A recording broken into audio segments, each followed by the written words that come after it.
ಶ್ರೀಗುರುಭ್ಯೋ ನಮಃ. ಹರಿ ಓಂ.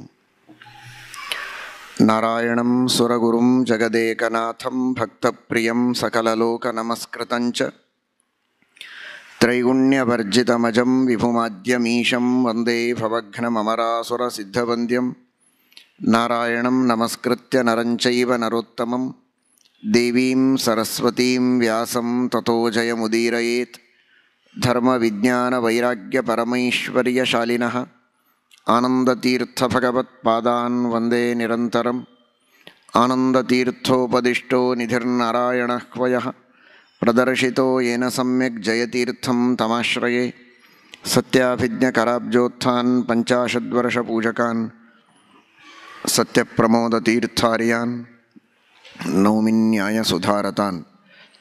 ಶ್ರೀಗುರುಭ್ಯೋ ನಮಃ. ಹರಿ ಓಂ.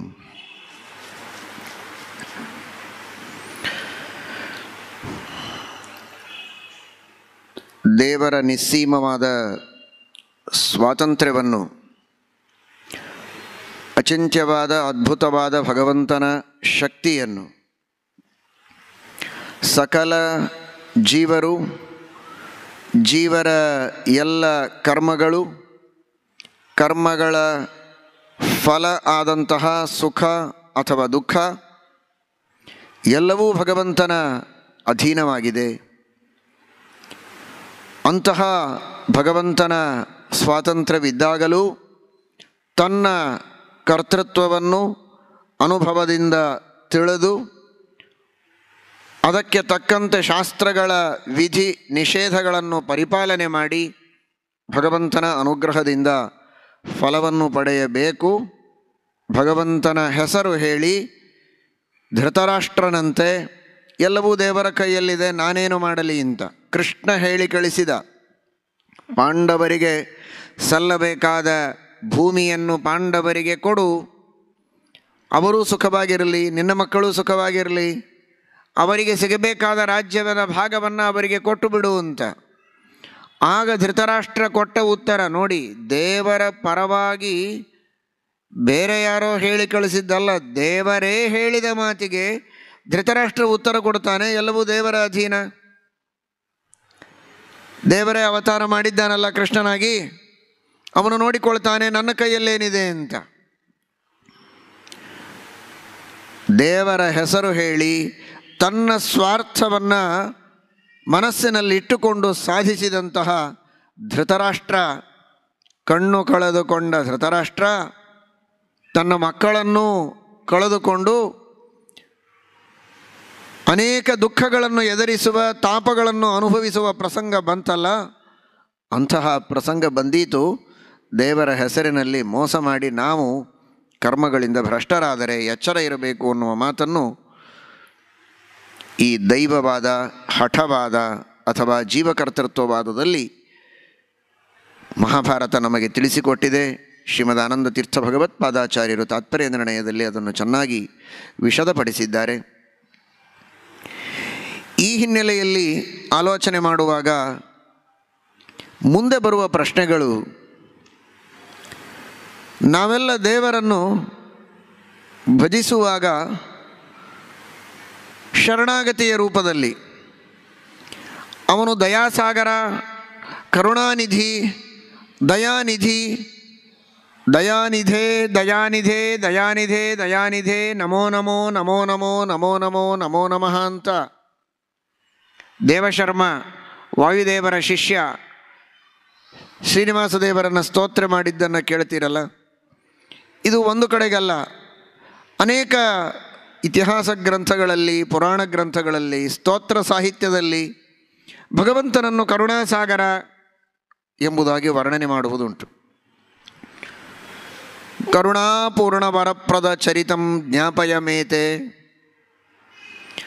ಶ್ರೀಮದ್ ಆಚಾರ್ಯರು ಕೊಂಡಾಡಿದ್ದುಂಟು.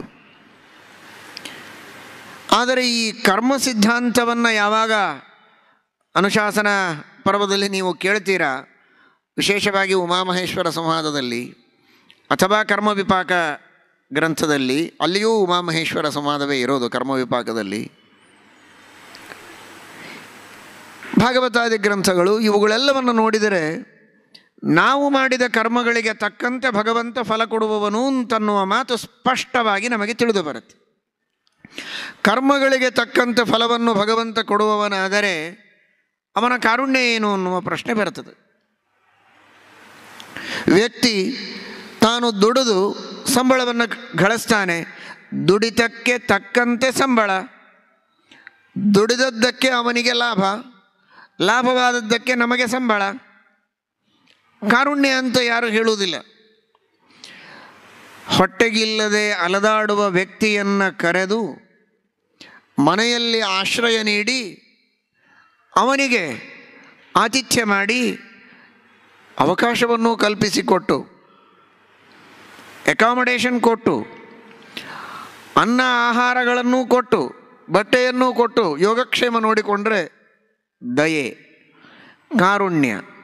ಕಾರಣ ಲಾಭ ಏನಿಲ್ಲ ಅವನಿಗೆ, ಇವನು ಅವನ ಮನೆಯಲ್ಲಿ ದುಡಿಯುವವ ಅಲ್ಲ, ಸೇವಕ ಅಲ್ಲ. ಆದರೂ ಇವನ ಮೇಲೆ ಕೇವಲ ಪ್ರೀತಿಯಿಂದ ದಯೆಯಿಂದ ಕರೆದು ಜಾಗ ಕೊಟ್ಟು ಅನ್ನ ಆಹಾರ ಕೊಟ್ಟದ್ದಕ್ಕೆ ಎಂತಹ ಕರುಣಾಳು ಅಂತ ಆ ಸದ್ಗೃಹಸ್ಥನಿಗೆ ಬಂದ ಅತಿಥಿ ವರ್ಣನೆ ಮಾಡಿದರೆ ಅರ್ಥವಿದೆ. ಹಾಗೇನಾದರೂ ದೇವರು ನಾವೇನು ಸೇವೆ ಮಾಡದಿದ್ದರೂ ದೇವರ ಜಗತ್ತಿನಲ್ಲಿ, ದೇವರ ಮಂದಿರದಲ್ಲಿ, ದೇವರ ಮನೆಯಲ್ಲಿ, ದೇವರ ರಾಜ್ಯದಲ್ಲಿ, ಯಾವುದೇ ಕಾನ್ಸೆಪ್ಟ್ ತೆಗೆದುಕೊಳ್ಳಿ, ಇದೊಂದು ದೇವರ ರಾಜ್ಯ ಅಂತ ಭಾವಿಸಿ, ದೇವರ ಮನೆ ಅಂತ ಭಾವಿಸಿ, ಈಶಾವಾಸ್ಯಮಿದಂ ಸರ್ವಂ, ಇಂತಹ ದೇವರ ಮನೆಯಲ್ಲಿಯೋ ದೇವರ ಮಂದಿರದಲ್ಲಿಯೋ ದೇವರ ರಾಜ್ಯದಲ್ಲಿಯೋ ಯಾವ ಸೇವೆಯನ್ನು ನಾವು ಮಾಡದಿರುವಾಗಲೂ ನಮ್ಮ ಮೇಲಿನ ದಯೆಯಿಂದ ದೇವರು ನಮಗೆ ಸುಖ ಕೊಟ್ಟರೆ, ಕಷ್ಟ ಕಳೆದರೆ ಅಥವಾ ಕಷ್ಟ ಕೊಡದೇನೇ ಇದ್ದರೆ ಆಗ ಅದು ದೇವರ ಕಾರುಣ್ಯ ಅಂತ ನಾವು ತಿಳಿಯಬಹುದು. ನಾವು ಸೇವೆ ಮಾಡಿದ್ದಕ್ಕೆ ತಕ್ಕ ಫಲವನ್ನು ದೇವರು ಕೊಡ್ತಾನೆ ಅಂದರೆ ಅಲ್ಲಿ ವ್ಯವಹಾರ ಆಯಿತು. ನೀನಿಷ್ಟು ಕೆಲಸ ಮಾಡು, ನಿನಗಿಷ್ಟು ಸಂಬಳ, ಸಂಬಳದ ರೂಪದಲ್ಲಿ ದೇವರು ಇಲ್ಲಿ ಸುಖ ಕೊಡ್ತಾನೆ. ಒಂದೊಂದು ಕಡೆಗೆ ಒಂದೊಂದು ರೀತಿಯ ಸಂಬಳ ಇರುತ್ತೆ ಅಲ್ವಾ, ಎಲ್ಲ ಕಡೆಗೂ ಹಣವೇ ಇರೋದಿಲ್ಲ. ಕೆಲವು ಕಡೆಗೆ ಹಣದ ರೂಪದಲ್ಲಿ ಕೊಡ್ತಾರೆ, ಧಾನ್ಯದ ರೂಪದಲ್ಲಿ ಕೊಡ್ತಾರೆ, ವಸ್ತ್ರದ ರೂಪದಲ್ಲಿ ಕೊಡ್ತಾರೆ, ಭೂಮಿಯ ರೂಪದಲ್ಲಿ ಕೊಡ್ತಾರೆ. ಪ್ರತಿಫಲ ಅಷ್ಟೇ, ಅದು ಹಣವೇ ಆಗಬೇಕು ಅಂತಲ್ಲ. ದೇವರು ನಾನಾ ರೀತಿಯ ಈ ದೇಹ, ಇಂದ್ರಿಯಗಳು, ಮನಸ್ಸು, ಅನ್ನ ಆಹಾರ, ವಸ್ತ್ರ, ಬಂಧು ಬಳಗ, ಪ್ರೀತಿ, ವಿಶ್ವಾಸ ಏನೆಲ್ಲ ದೇವರು ಕೊಡ್ತಾನೆ, ಬಹಳ ಕೊಟ್ಟಿದ್ದಾನೆ, ಒಪ್ಪಿಕೊಳ್ತೇವೆ. ಬಹಳ ಕೊಟ್ಟದ್ದೆಲ್ಲವನ್ನೂ ಬಹಳ ನೋಡಿ ಕೊಟ್ಟದ್ದು, ನಾವು ಮಾಡಿದ ಕರ್ಮಗಳನ್ನು ನೋಡಿ ದೇವರು ಕೊಟ್ಟದ್ದು. ಅಂದಮೇಲೆ ಕರ್ಮಗಳಿಗೆ ತಕ್ಕಂತೆ ಫಲ ಕೊಡುವುದಾದರೆ ಕಾರುಣ್ಯ ಏನು ಅಂತ ಪ್ರಶ್ನೆ. ಜೊತೆಗೆ ಕಷ್ಟಗಳನ್ನು ಕೊಡಲೇಬಾರದಲ್ವಾ ದೇವರು? ಕಾರುಣ್ಯ ಇದ್ದರೆ ತಪ್ಪು ಮಾಡಿದರೂ ಅವುಗಳನ್ನು ಮನ್ನಿಸಿ ದೇವರು ನಮಗೆ ಸುಖ ಕೊಡಬೇಕು, ಕಷ್ಟ ಕೊಡಬಾರದು. ಅದು ನಿಜವಾದಂತಹ ಕಾರುಣ್ಯ ಸಾಗರ, ದಯಾನಿಧಿ ಅಂತ ಹೇಳುವುದಕ್ಕೆ ದೊಡ್ಡದಾದಂತಹ ಲಕ್ಷಣವಾಗತ್ತೆ. ತಪ್ಪು ಮಾಡಿದರೂ ಕ್ಷಮೆ ಮಾಡಿದರೆ, ತಪ್ಪಿಗೆ ಫಲವಾಗಿ ದೇವರು ದುಃಖವನ್ನು ಅಷ್ಟೇ ಸರಾಸರಿಯಾಗಿ ಕೊಡ್ತಾನೆ ಅಂದರೆ ವ್ಯವಹಾರ ಮಾತ್ರ ಆಯಿತು. ಅವನು ದೊಡ್ಡ ಒಂದು ವ್ಯವಹಾರ ನಿಧಿ, ವ್ಯಾಪಾರ ನಿಧಿ, ದಯಾನಿಧಿ ಅಲ್ಲ ಅವನು ಅನ್ನುವ ಆಕ್ಷೇಪ, ಒಂದು ಶಂಕೆ ಈ ಹಿನ್ನೆಲೆಯಲ್ಲಿ ಬರಬಹುದು. ಅದಕ್ಕೂ ಮಹಾಭಾರತ, ಶ್ರೀಮದ್ ಆಚಾರ್ಯರ ವಚನಗಳು ಸಮಾಧಾನವನ್ನು ನೀಡುತ್ತವೆ.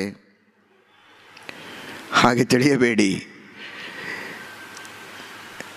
ಒಂದು ಮಾತನ್ನು ಗಮನಿಸಿದರಲ್ಲ ನಾನು ಹೇಳುವಾಗ, ಸದ್ಗೃಹಸ್ಥ ತನಗೆ ಯಾವ ಲಾಭ ಇಲ್ಲದಿದ್ದರೂ ಮನೆಗೆ ಕರೆದು ಹೊಟ್ಟೆ ಬಟ್ಟೆಗೆ ಎಲ್ಲದಕ್ಕೂ ಕೊಟ್ಟು ಆಶ್ರಯ ನೀಡಿದರೆ ಅವನನ್ನು ದಯಾನಿಧಿ, ಕರುಣಾಳು ಅಂತ ಕರೆಯಬಹುದು.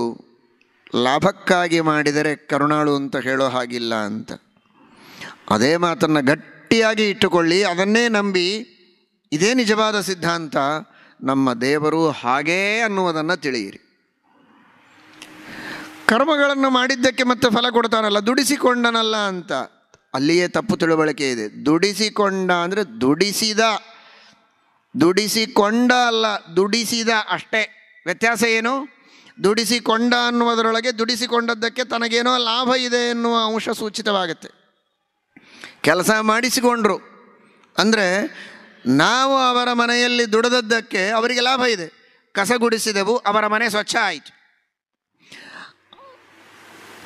ಅಡಿಗೆ ಮಾಡಿದರೆ ಅವನ ಹೊಟ್ಟೆಗೆ ಊಟ ಮಾಡುವುದಕ್ಕೆ ನಾವೊಂದು ಉಪಕಾರ ಮಾಡಿದ ಹಾಗಾಯಿತು.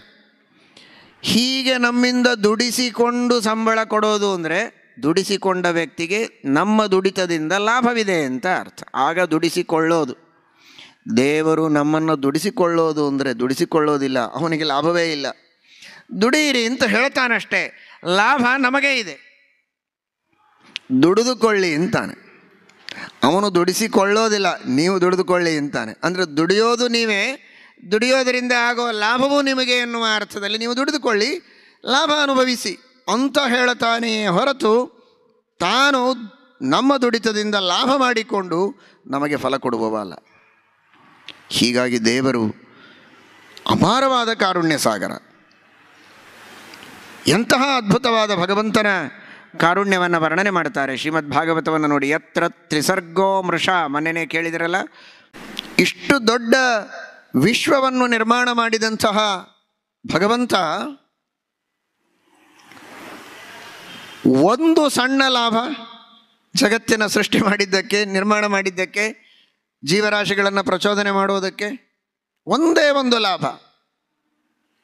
ಸ್ಪಷ್ಟವಾಗಿ ಭಾಗವತ ಹೇಳ್ತದೆ, ಯತ್ರ ತ್ರಿಸರ್ಗೋ ಮೃಷ. ಇಂಥ ದೊಡ್ಡ ಜಗತ್ತಿನ ಸೃಷ್ಟಿ ಮಾಡಿದರೆ ಒಂದು ಕಾಸು ಲಾಭ ಇಲ್ಲದೆ ದೇವರು ಮಾಡ್ತಾನೆ ತನಗಾಗಿ. ಆಶ್ಚರ್ಯವಾಗತ್ತೆ. ನಮ್ಮ ಒಂದು ನೋಟ, ನಮ್ಮ ಒಂದು ನುಡಿ, ಒಂದು ನಡೆ, ಪ್ರತಿಯೊಂದಕ್ಕೂ ನನಗೇನು ಲಾಭ ಅನ್ನುವ ಚಿಂತನೆ ಇಲ್ಲದೆ ನಾವು ಮಾಡೋದೇ ಇಲ್ಲ. ಅದರಲ್ಲಿ ಎರಡು ತರಹದ ಜನ ಇರಬಹುದು. ಸ್ವಾರ್ಥ, ಕೀಳುಮಟ್ಟ ಸ್ವಾರ್ಥ ಆಗಿರ್ಬೋದು, ಪುಣ್ಯ, ಅದೃಷ್ಟ, ದೇವರ ಅನುಗ್ರಹ, ಜನ್ಮಾಂತರದ ಲಾಭಗಳು, ಸಾಧನೆ, ಇಂತಹ ಸಾತ್ವಿಕ ಉದ್ದೇಶಗಳಾಗಿರ್ಬೋದು. ಸಾತ್ವಿಕ ಉದ್ದೇಶಗಳನ್ನಿಟ್ಟುಕೊಂಡವರು ಸಾತ್ವಿಕರು, ಕೇವಲ ಭೋಗ ಇಂಥವುಗಳನ್ನು ಉದ್ದೇಶ ಇಟ್ಟುಕೊಂಡರೆ ರಾಜಸರು, ಇನ್ನೊಬ್ಬರಿಗೆ ಅಹಿತ ಬಹಿಸುವವರು ತಾಮಸರು ಅಂತಾಗಿರ್ಬೋದು. ಆದರೆ ಎಲ್ಲರಿಗೂ ಉದ್ದೇಶ ಇದೆ. ಜೀವರಿಗೆ ಸ್ವಾರ್ಥ ಇದೆ. ಸ್ವಾರ್ಥ ಒಳ್ಳೆಯದೋ ಕೆಟ್ಟದ್ದೋ ಆ ಮಾತು ಬೇರೆ, ಸ್ವಾರ್ಥ ಇದೆ. ತನಗಾಗಿ ಏನೂ ಲಾಭ ಇಲ್ಲದೆ ಮಾಡುವ ಒಬ್ಬ ವ್ಯಕ್ತಿ ಅಂದರೆ ಭಗವಂತ. ಅಂತಹ ಅಂದರೆ ಪ್ರಪಂಚದಲ್ಲಿ ಈ ರೀತಿಯ ನಿಸ್ವಾರ್ಥವಾದ ಉಪಕಾರವನ್ನು ಮಾಡಲು ಸಾಧ್ಯವಿದೆಯೇ ಅಂತ ಊಹೆ ಮಾಡುವುದಕ್ಕೂ ಸಾಧ್ಯ ಇಲ್ಲ. ದೇವರ ಶಕ್ತಿ ಹೇಗೆ ಅಚಿಂತ್ಯವೋ ಆ ಭಗವಂತನ ಕಾರುಣ್ಯವೆಂಬ ಗುಣವೂ ಅಷ್ಟೇ ಅಚಿಂತ್ಯವಾಗಿದೆ, ಅದ್ಭುತವಾಗಿದೆ. ಅಂತಹ ಕಾರುಣ್ಯ ಪರಮಾತ್ಮನ ಕಾರುಣ್ಯ. ಉದಾಹರಣೆಗೆ ವಿಚಾರ ಮಾಡಿ, ನಾವು ಕರ್ಮ ಮಾಡಿದ್ದಕ್ಕೆ ದೇವರು ನಮಗೆ ಫಲ ಕೊಡ್ತಾನೆ. ಒಂದು ಹೋಮದಿಂದ ದೇವರನ್ನು ಸಂತೋಷಪಡಿಸಿದ್ದು, ದೇವರಿಗಾಗಿ ಆಹುತಿಗಳನ್ನು ಹಾಕಿದ್ದು, ಏನಾಗಬೇಕಾಗಿದೆ ನಿತ್ಯ ತೃಪ್ತನಾದ ಭಗವಂತನಿಗೆ? ನಾವು ಹೋಮ ಹವನಗಳಿಂದ ದೇವರಿಗೆ ಹವಿಸ್ಸನ್ನು ಕೊಟ್ಟು ದೇವರ ಹೊಟ್ಟೆ ತುಂಬಿಸಬೇಕಾದ ಅವಶ್ಯಕತೆ ಇದೆಯೇ? ಕುಕ್ಷಿಗಂ ಯಸ್ಯ ವಿಶ್ವಂ ಸದಾ ಅಜಾದಿಕಂ. ಇಡೀ ಜಗತ್ತೇ ಭಗವಂತನ ಉದರದಲ್ಲಿದೆ. ಇದನ್ನು ತಾನೇ ತೋರಿಸಿದ ಕೃಷ್ಣ ಬಾಯಿ ತೆರೆದು ಯಶೋದೆಗೆ. ಏನೋ ಕೃಷ್ಣ ಮಣ್ಣು ತಿಂದೆ ಅಂತಲ್ಲ, ನಿಜವಾ? ಬಲರಾಮ ಹೇಳ್ತಾ ಇದ್ದಾನೆ ನೀನು ಮಣ್ಣು ತಿಂದಿ ಅಂತೆ. ಕೃಷ್ಣ ಹೇಳಿದ, ನಾಂಬ ಮೃದ್ಭಕ್ಷಿತಾಹಂ, ಮುಖ ವಿವೃತಿ ಮಕರ್ನಾಂಬ ಮೃದ್ಭಕ್ಷಿತಾಹಂ. ನಾನು ಮಣ್ಣು ತಿಂದಿಲ್ಲ, ಹಾಗಾದರೆ ಬಾಯಿ ತೆರೆದು ತೋರಿಸು ಅಂದರೆ ಕೃಷ್ಣ ಬಾಯಿ ತೆರೆದರೆ ಇಡೀ ಬ್ರಹ್ಮಾಂಡವನ್ನೇ ಕಂಡಿದ್ದಾಳೆ ಯಶೋದೆ. ಅಂದರೆ ಯಾವ ಭಗವಂತನ ಉದರದಲ್ಲಿ ವಿಶ್ವ ಇದೆ, ಇಷ್ಟಿದ್ದೂ ದೇವರಿಗೆ ಅದೊಂದು ಭಾರ ಆಗಿಲ್ಲ ಅನ್ನುವುದನ್ನು ಗಮನಿಸಿ. ಜಗದಾಗೂಹಕ ಪಲ್ಲವ ಸಮಕುಕ್ಷೆ. ದೇವರ ಉದರ ಹೇಗಿದೆ ಅಂತ ಶ್ರೀಮದ್ ಆಚಾರ್ಯರು ವರ್ಣನೆ ಮಾಡ್ತಾರೆ. ಜಗದಾಗೂಹಕ, ಇಡೀ ಜಗತ್ತನ್ನು ತನ್ನ ಹೊಟ್ಟೆಯೊಳಗೆ ಇಟ್ಕೊಂಡಿದ್ದಾನೆ. ಅಂದರೆ ಇಷ್ಟು ದೊಡ್ಡ ಹೊಟ್ಟೆ ಆಗಿರ್ಬೋದಲ್ಲ. ಒಂದು ಸಣ್ಣ ಮಗುವನ್ನು ಹೊಟ್ಟೆಯಲ್ಲಿ 9 ತಿಂಗಳು ಹೊತ್ತರೆ ಹೊಟ್ಟೆ ದಪ್ಪಾಗಿಬೇಕು ಅಂತಾದರೆ ವಿಶ್ವವನ್ನು ಹೊತ್ತ ತಾಯಿ ದೇವರು ಅವನ ಹೊಟ್ಟೆ ಎಷ್ಟು ದೊಡ್ಡದಾಗಿರಲಿಕ್ಕಿಲ್ಲ. ವಿಶ್ವದಷ್ಟೇ ದೊಡ್ಡ ಹೊಟ್ಟೆಯಾ? ಅಷ್ಟು ದಪ್ಪಾಗಿದೆಯಾ? ಭಾರಿ ಫ್ಯಾಟು ಇಲ್ಲ. ಪಲ್ಲವ ಸಮಕುಕ್ಷೆ, ಅದೇ ಹೊಸದಾಗಿ ವಸಂತ ಋತುವಿನಲ್ಲಿ ಬೆಳೆದ ಚಿಗುರು, ಎಷ್ಟು ಮೃದುವಾದ ಎಲೆ, ಅಷ್ಟು ತೆಳುವಾದ ಪರಮಾತ್ಮನ ಉದರವಂತೆ. ಇಂಥ ದೊಡ್ಡ ಜಗತ್ತನ್ನು ಹೊಟ್ಟೆಯಲ್ಲಿ ಧಾರಣೆ ಮಾಡಿದರೂ ಕೂಡ ಕೆಲವು ಸಂದರ್ಭದಲ್ಲಿ ನಾವು ವಿನೋದಕ್ಕಾಗಿ ಹೇಳೋದುಂಟು, ಶ್ರೀಮದಾಚಾರ್ಯರು ಸಂಸ್ಕೃತದ ಶ್ಲೋಕದಲ್ಲಿ ಕನ್ನಡವನ್ನು ಬಳಸಿದ್ದಾರೆ ಅಂತ. ಅದು ಸಂಸ್ಕೃತ ಶಬ್ದವೇ ವಿನೋದಕ್ಕೆ. ಜಗದಾಗೂಹಕ ಪಲ್ಲವ ಸಮಕುಕ್ಷೆ, ಇಡೀ ಜಗತ್ತನ್ನು ಹೊಟ್ಟೆಯಲ್ಲಿ ಹಾಕಿಕೊಂಡೆಯೋ, ಆದರೂ ನಿನ್ನ ಹೊಟ್ಟೆ ಎಷ್ಟು ತೆಳುವಾಗಿದೆ, ಈ ನಿನ್ನ ಮಹಿಮೆಗೆ ನಾನು ನಿನಗೆ ಶರಣಾದೆ ಎಂದರು ಶ್ರೀಮದಾಚಾರ್ಯರು. ಜಗದಾಗೂಹಕ ಪಲ್ಲವ ಸಮಕುಕ್ಷೆ ಶರಣಾದೆ, ನಾನು ನಿನಗೆ ಶರಣಾಗಿಬಿಟ್ಟೆ ಅಂತ. ಅದು ಕನ್ನಡದ ಶಬ್ದ. ದಾಸ ಸಾಹಿತ್ಯವನ್ನು ಶ್ರೀಮದಾಚಾರ್ಯರೇ ಪ್ರಾರಂಭ ಮಾಡಿಬಿಟ್ಟಿದ್ದಾರೆ, ತಪ್ಪೇನಿಲ್ವಲ್ಲ. ಜಗದಾಗೂಹಕ ಪಲ್ಲವ ಸಮಕುಕ್ಷೆ, ಎಲ್ಲ ಶರಣರಿಗೆ ನೀನು ಆದಿ, ಅದೊಂದು ಅರ್ಥ. ಆದಿಶರಣ ಸಂಸ್ಕೃತ ಶಬ್ದವೇ ಅದು. ಜೊತೆಗೆ ಶರಣಾದೆ, ಶರಣು ಬಂದೆ ನಿನಗೆ, ನಿನ್ನ ಈ ಮಹಿಮೆಗೆ ನಾನೇನೆಂಬೆ ಅನ್ನುವ ರೀತಿಯಲ್ಲಿ ಶ್ರೀಮದಾಚಾರ್ಯರು ಭಗವಂತನ ಮಹಿಮೆಯನ್ನು ವರ್ಣನೆ ಮಾಡಿದ್ದಾರೆ. ಅಂದರೆ ಇಂತಹ ಭಗವಂತನಿಗೆ ಕೊಡುವ ಹವಿಸ್ಸೋ ಅಥವಾ ಪೂಜೆ ಮಾಡುವಾಗ ಸಮರ್ಪಣೆ ಮಾಡುವ ಹಣ್ಣು, ಹಾಲು, ಸಕ್ಕರೆ, ಬೆಲ್ಲ, ಅನ್ನ, ಪಾಯಸ, ಯಾವ ನೈವೇದ್ಯದಿಂದ ನಾವು ಸಂತೋಷಪಡಿಸುವುದಕ್ಕೆ ಸಾಧ್ಯ ಇದೆ? ನನ್ನ ಕೆಲಸ ಆಯಿತು, ಹೌದಾ? ಹೇಗಾಯಿತು ಅಂದ್ರೇನು?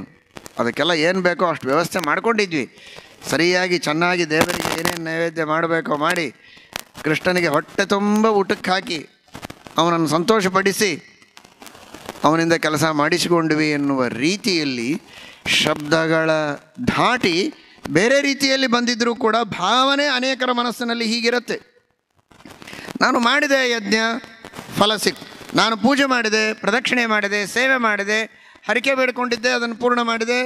ನನ್ನ ಕೆಲಸ ನಾನು ಮಾಡಿಕೊಂಡೆ, ಏನು ದೇವರಿಗೆ ಮುಟ್ಟಿಸ್ಬೇಕೋ ಅದನ್ನು ಮುಟ್ಟಿಸಿ ಮಾಡಿಕೊಂಡೆ, ಸರ್ಕಾರಕ್ಕೆ ಏನು ಕೊಡಬೇಕೋ ಕೊಟ್ಟು ನನ್ನ ಕೆಲಸ ನಾನು ಮಾಡಿಕೊಂಡೆ, ಅಂಗಡಿಯವನಿಗೆ ಕೊಡಬೇಕಾದದ್ದನ್ನು ಕೊಟ್ಟು ನನ್ನ ಪದಾರ್ಥ ನಾನು ತಂದೆ ಅನ್ನುವ ಮಾತನ್ನು ಹೇಳುವಾಗ ಏನೊಂದು ಮನಸ್ಸಿನಲ್ಲಿ ಭಾವನೆ ಇರುತ್ತೆ, ಯಾವ ಭೂಮಿಕೆ ಇರುತ್ತೆ, ಅದೇ ಭೂಮಿಕೆಯಿಂದ ದೇವರ ವಿಷಯದಲ್ಲಿ ಮಾತಾಡ್ತೇವೆ. ಎಂತಹ ಅನ್ಯಾಯ ಇದು!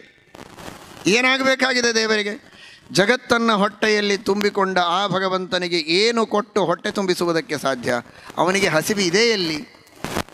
ನೀರಡಿಕೆ ಇದೆ ಎಲ್ಲಿ? ಯಾವ ಅತೃಪ್ತಿ ಇದೆ ನಿತ್ಯ ತೃಪ್ತನಾದ ಭಗವಂತನಿಗೆ? ಹಾಗಾದರೆ ತಿಳಿಯಿರಿ, ಪೂಜೆ, ಪುನಸ್ಕಾರ, ಯಜ್ಞ, ಯಾಗ, ನೈವೇದ್ಯ, ಬಲಿ ಇವುಗಳಿಂದ ದೇವರನ್ನು ಸಂತೋಷಪಡಿಸ್ತೇವೆ ಅಂದರೆ ಅವನಿಗೆ ಏನೋ ಬೇಕಾದದ್ದನ್ನು ಕೊಟ್ಟು ತುಂಬಿದ್ದೇವೆ ಅಂತ ತಿಳಿಯಬೇಡಿ. ನಾವು ತುಂಬಿಕೊಂಡೆವು ಪುಣ್ಯವನ್ನು ಅಷ್ಟೇ, ಅವನಿಗೇನು ತುಂಬಲಿಲ್ಲ ನಾವು. ಅವನು ನಿತ್ಯ ತೃಪ್ತ. ಹಾಗಾದರೆ ಯಾಕೆ ಕೊಡಬೇಕು ಹೇಳಿ? ಅವನಿಗೆ ಬೇಕಾದದ್ದನ್ನು ಏನನ್ನೂ ನಾವು ಅವನಿಗೆ ಕೊಡಲಿಕ್ಕಾಗುವುದಿಲ್ಲ, ಯಾಕೆಂದರೆ ಅವನಿಗೇನು ಬೇಕೇ ಆಗಿಲ್ಲ. ಅವನಿಗೆ ಬೇಕಾದದ್ದನ್ನು ಅವನಿಗೆ ಕೊಟ್ಟೆವು, ನಮ್ಮನ್ನು ದುಡಿಸಿಕೊಂಡ, ನಮ್ಮಿಂದ ಏನೋ ಲಾಭ ಮಾಡಿಕೊಂಡ, ಅದಕ್ಕೆ ನಮಗೆ ಕೊಟ್ಟ ಅನ್ನುವಂತಹ ಪರಿಸ್ಥಿತಿಯೇ ಇಲ್ಲದಿರುವಾಗ ದೇವರು ಕೇವಲ ನಮಗಾಗಿ ಕೊಡ್ತಾನೆ ಅಂದರೆ ಕಾರುಣ್ಯವಲ್ಲದೆ ಇನ್ನೇನು? ಸ್ವಾರ್ಥ ಏನೂ ಇಲ್ಲ. ಇದು ಎಲ್ಲ ಕಡೆಗೂ ಸರಿ. ಇದು ಕೇವಲ ನೈವೇದ್ಯ, ಪೂಜೆ, ಯಜ್ಞಕ್ಕೆ ಸಂಬಂಧಪಟ್ಟದ್ದಲ್ಲ. ನಾವು ಅದೆಲ್ಲ ಅಲ್ಲ. ದೇವರಿಗೆ ಯಾವುದು ಬಹಳ ಬೇಕಲ್ಲ, ಪಾಠ, ಪ್ರವಚನ, ಸ್ತೋತ್ರ, ವಿಷ್ಣು ಸಹಸ್ರನಾಮ ಪಾರಾಯಣ, ಗಾಯತ್ರಿಯ ಜಪ ಅಥವಾ ಇನ್ಯಾವುದೋ ನಾಮಸ್ಮರಣೆ, ಈ ತರಹದ ಸೇವೆಗಳನ್ನು ಮಾಡಿ ದೇವರನ್ನು ಸಂತೋಷಪಡಿಸಿದ್ದೇವೆ ಸರಿ. ಅದಕ್ಕಾದರೂ ದೇವರಿಗೆ ಏನು ಅಪೇಕ್ಷೆ ಇದೆ? ಯಾರು ಹೊಗಳುವವರೇ ಇಲ್ಲ. ಎಲ್ಲಿಯೋ ಮೂಲೆಯಲ್ಲಿ ಕೂತಿದ್ದಾನೆ ಅಂಥವನನ್ನು ಹೋಗಿ ಹೊಗಳಿಬಿಟ್ರೆ ಜನ ಎಲ್ಲ ನನ್ನನ್ನು ಉದಾಸೀನ ಮಾಡಿದ್ದಾರೆ, ತಿರಸ್ಕಾರ ಮಾಡ್ತಾರೆ, ನೀನೊಬ್ಬ ನನ್ನನ್ನು ಹೊಗಳ್ತೀಯಲ್ಲಪ್ಪ ಅಂತ ತನ್ನ ಕೈಯಲ್ಲಿದ್ದದ್ದನ್ನೆಲ್ಲ ಎತ್ತಿ ಕೊಡ್ಬೋದು, ಕೊರಳಲ್ಲಿದ್ದ ಬಂಗಾರದ ಹಾರವನ್ನೇ ಎತ್ತಿ ಹಾಕ್ಬೋದು. ಆ ಸಮಸ್ಯೆ ನಮ್ಮ ದೇವರಿಗುಂಟಾ? ಉರುಗಾಯ ಭಗವಂತ, ಉರುಭಿರ್ಗೀಯತೆ ಇತಿ ಉರುಗಾಯ. ಬ್ರಹ್ಮಾದಿ ದೇವತೆಗಳು ಸಾಲು ಸಾಲಾಗಿ ನಿಂತು ಭಗವಂತನ ಸ್ತೋತ್ರವನ್ನು ಮಾಡುತ್ತಾರೆ.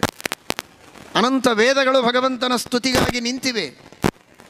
ಅಂತಹ ಅನಂತ ವೇದಗಳಿಂದ, ಬ್ರಹ್ಮಾದಿ ದೇವತೆಗಳ ಮುಖದಿಂದ ಬರುವ ಸ್ತುತಿಗಳಿಂದ ಸ್ತುತ್ಯನಾದ ಭಗವಂತನಿಗೆ ನಮ್ಮಂತಹ ಪಾಮರರು, ನಾನಾ ವಿಧವಾದ ಸ್ವಾರ್ಥವನ್ನು ಮನಸ್ಸಿನಲ್ಲಿ ತುಂಬಿಕೊಂಡ ಕೊಳಚೆ ಮನಸ್ಸಿನಿಂದ ಮಾಡುವ ಸ್ತೋತ್ರಗಳಿಂದ ಏನಾಗಬೇಕು?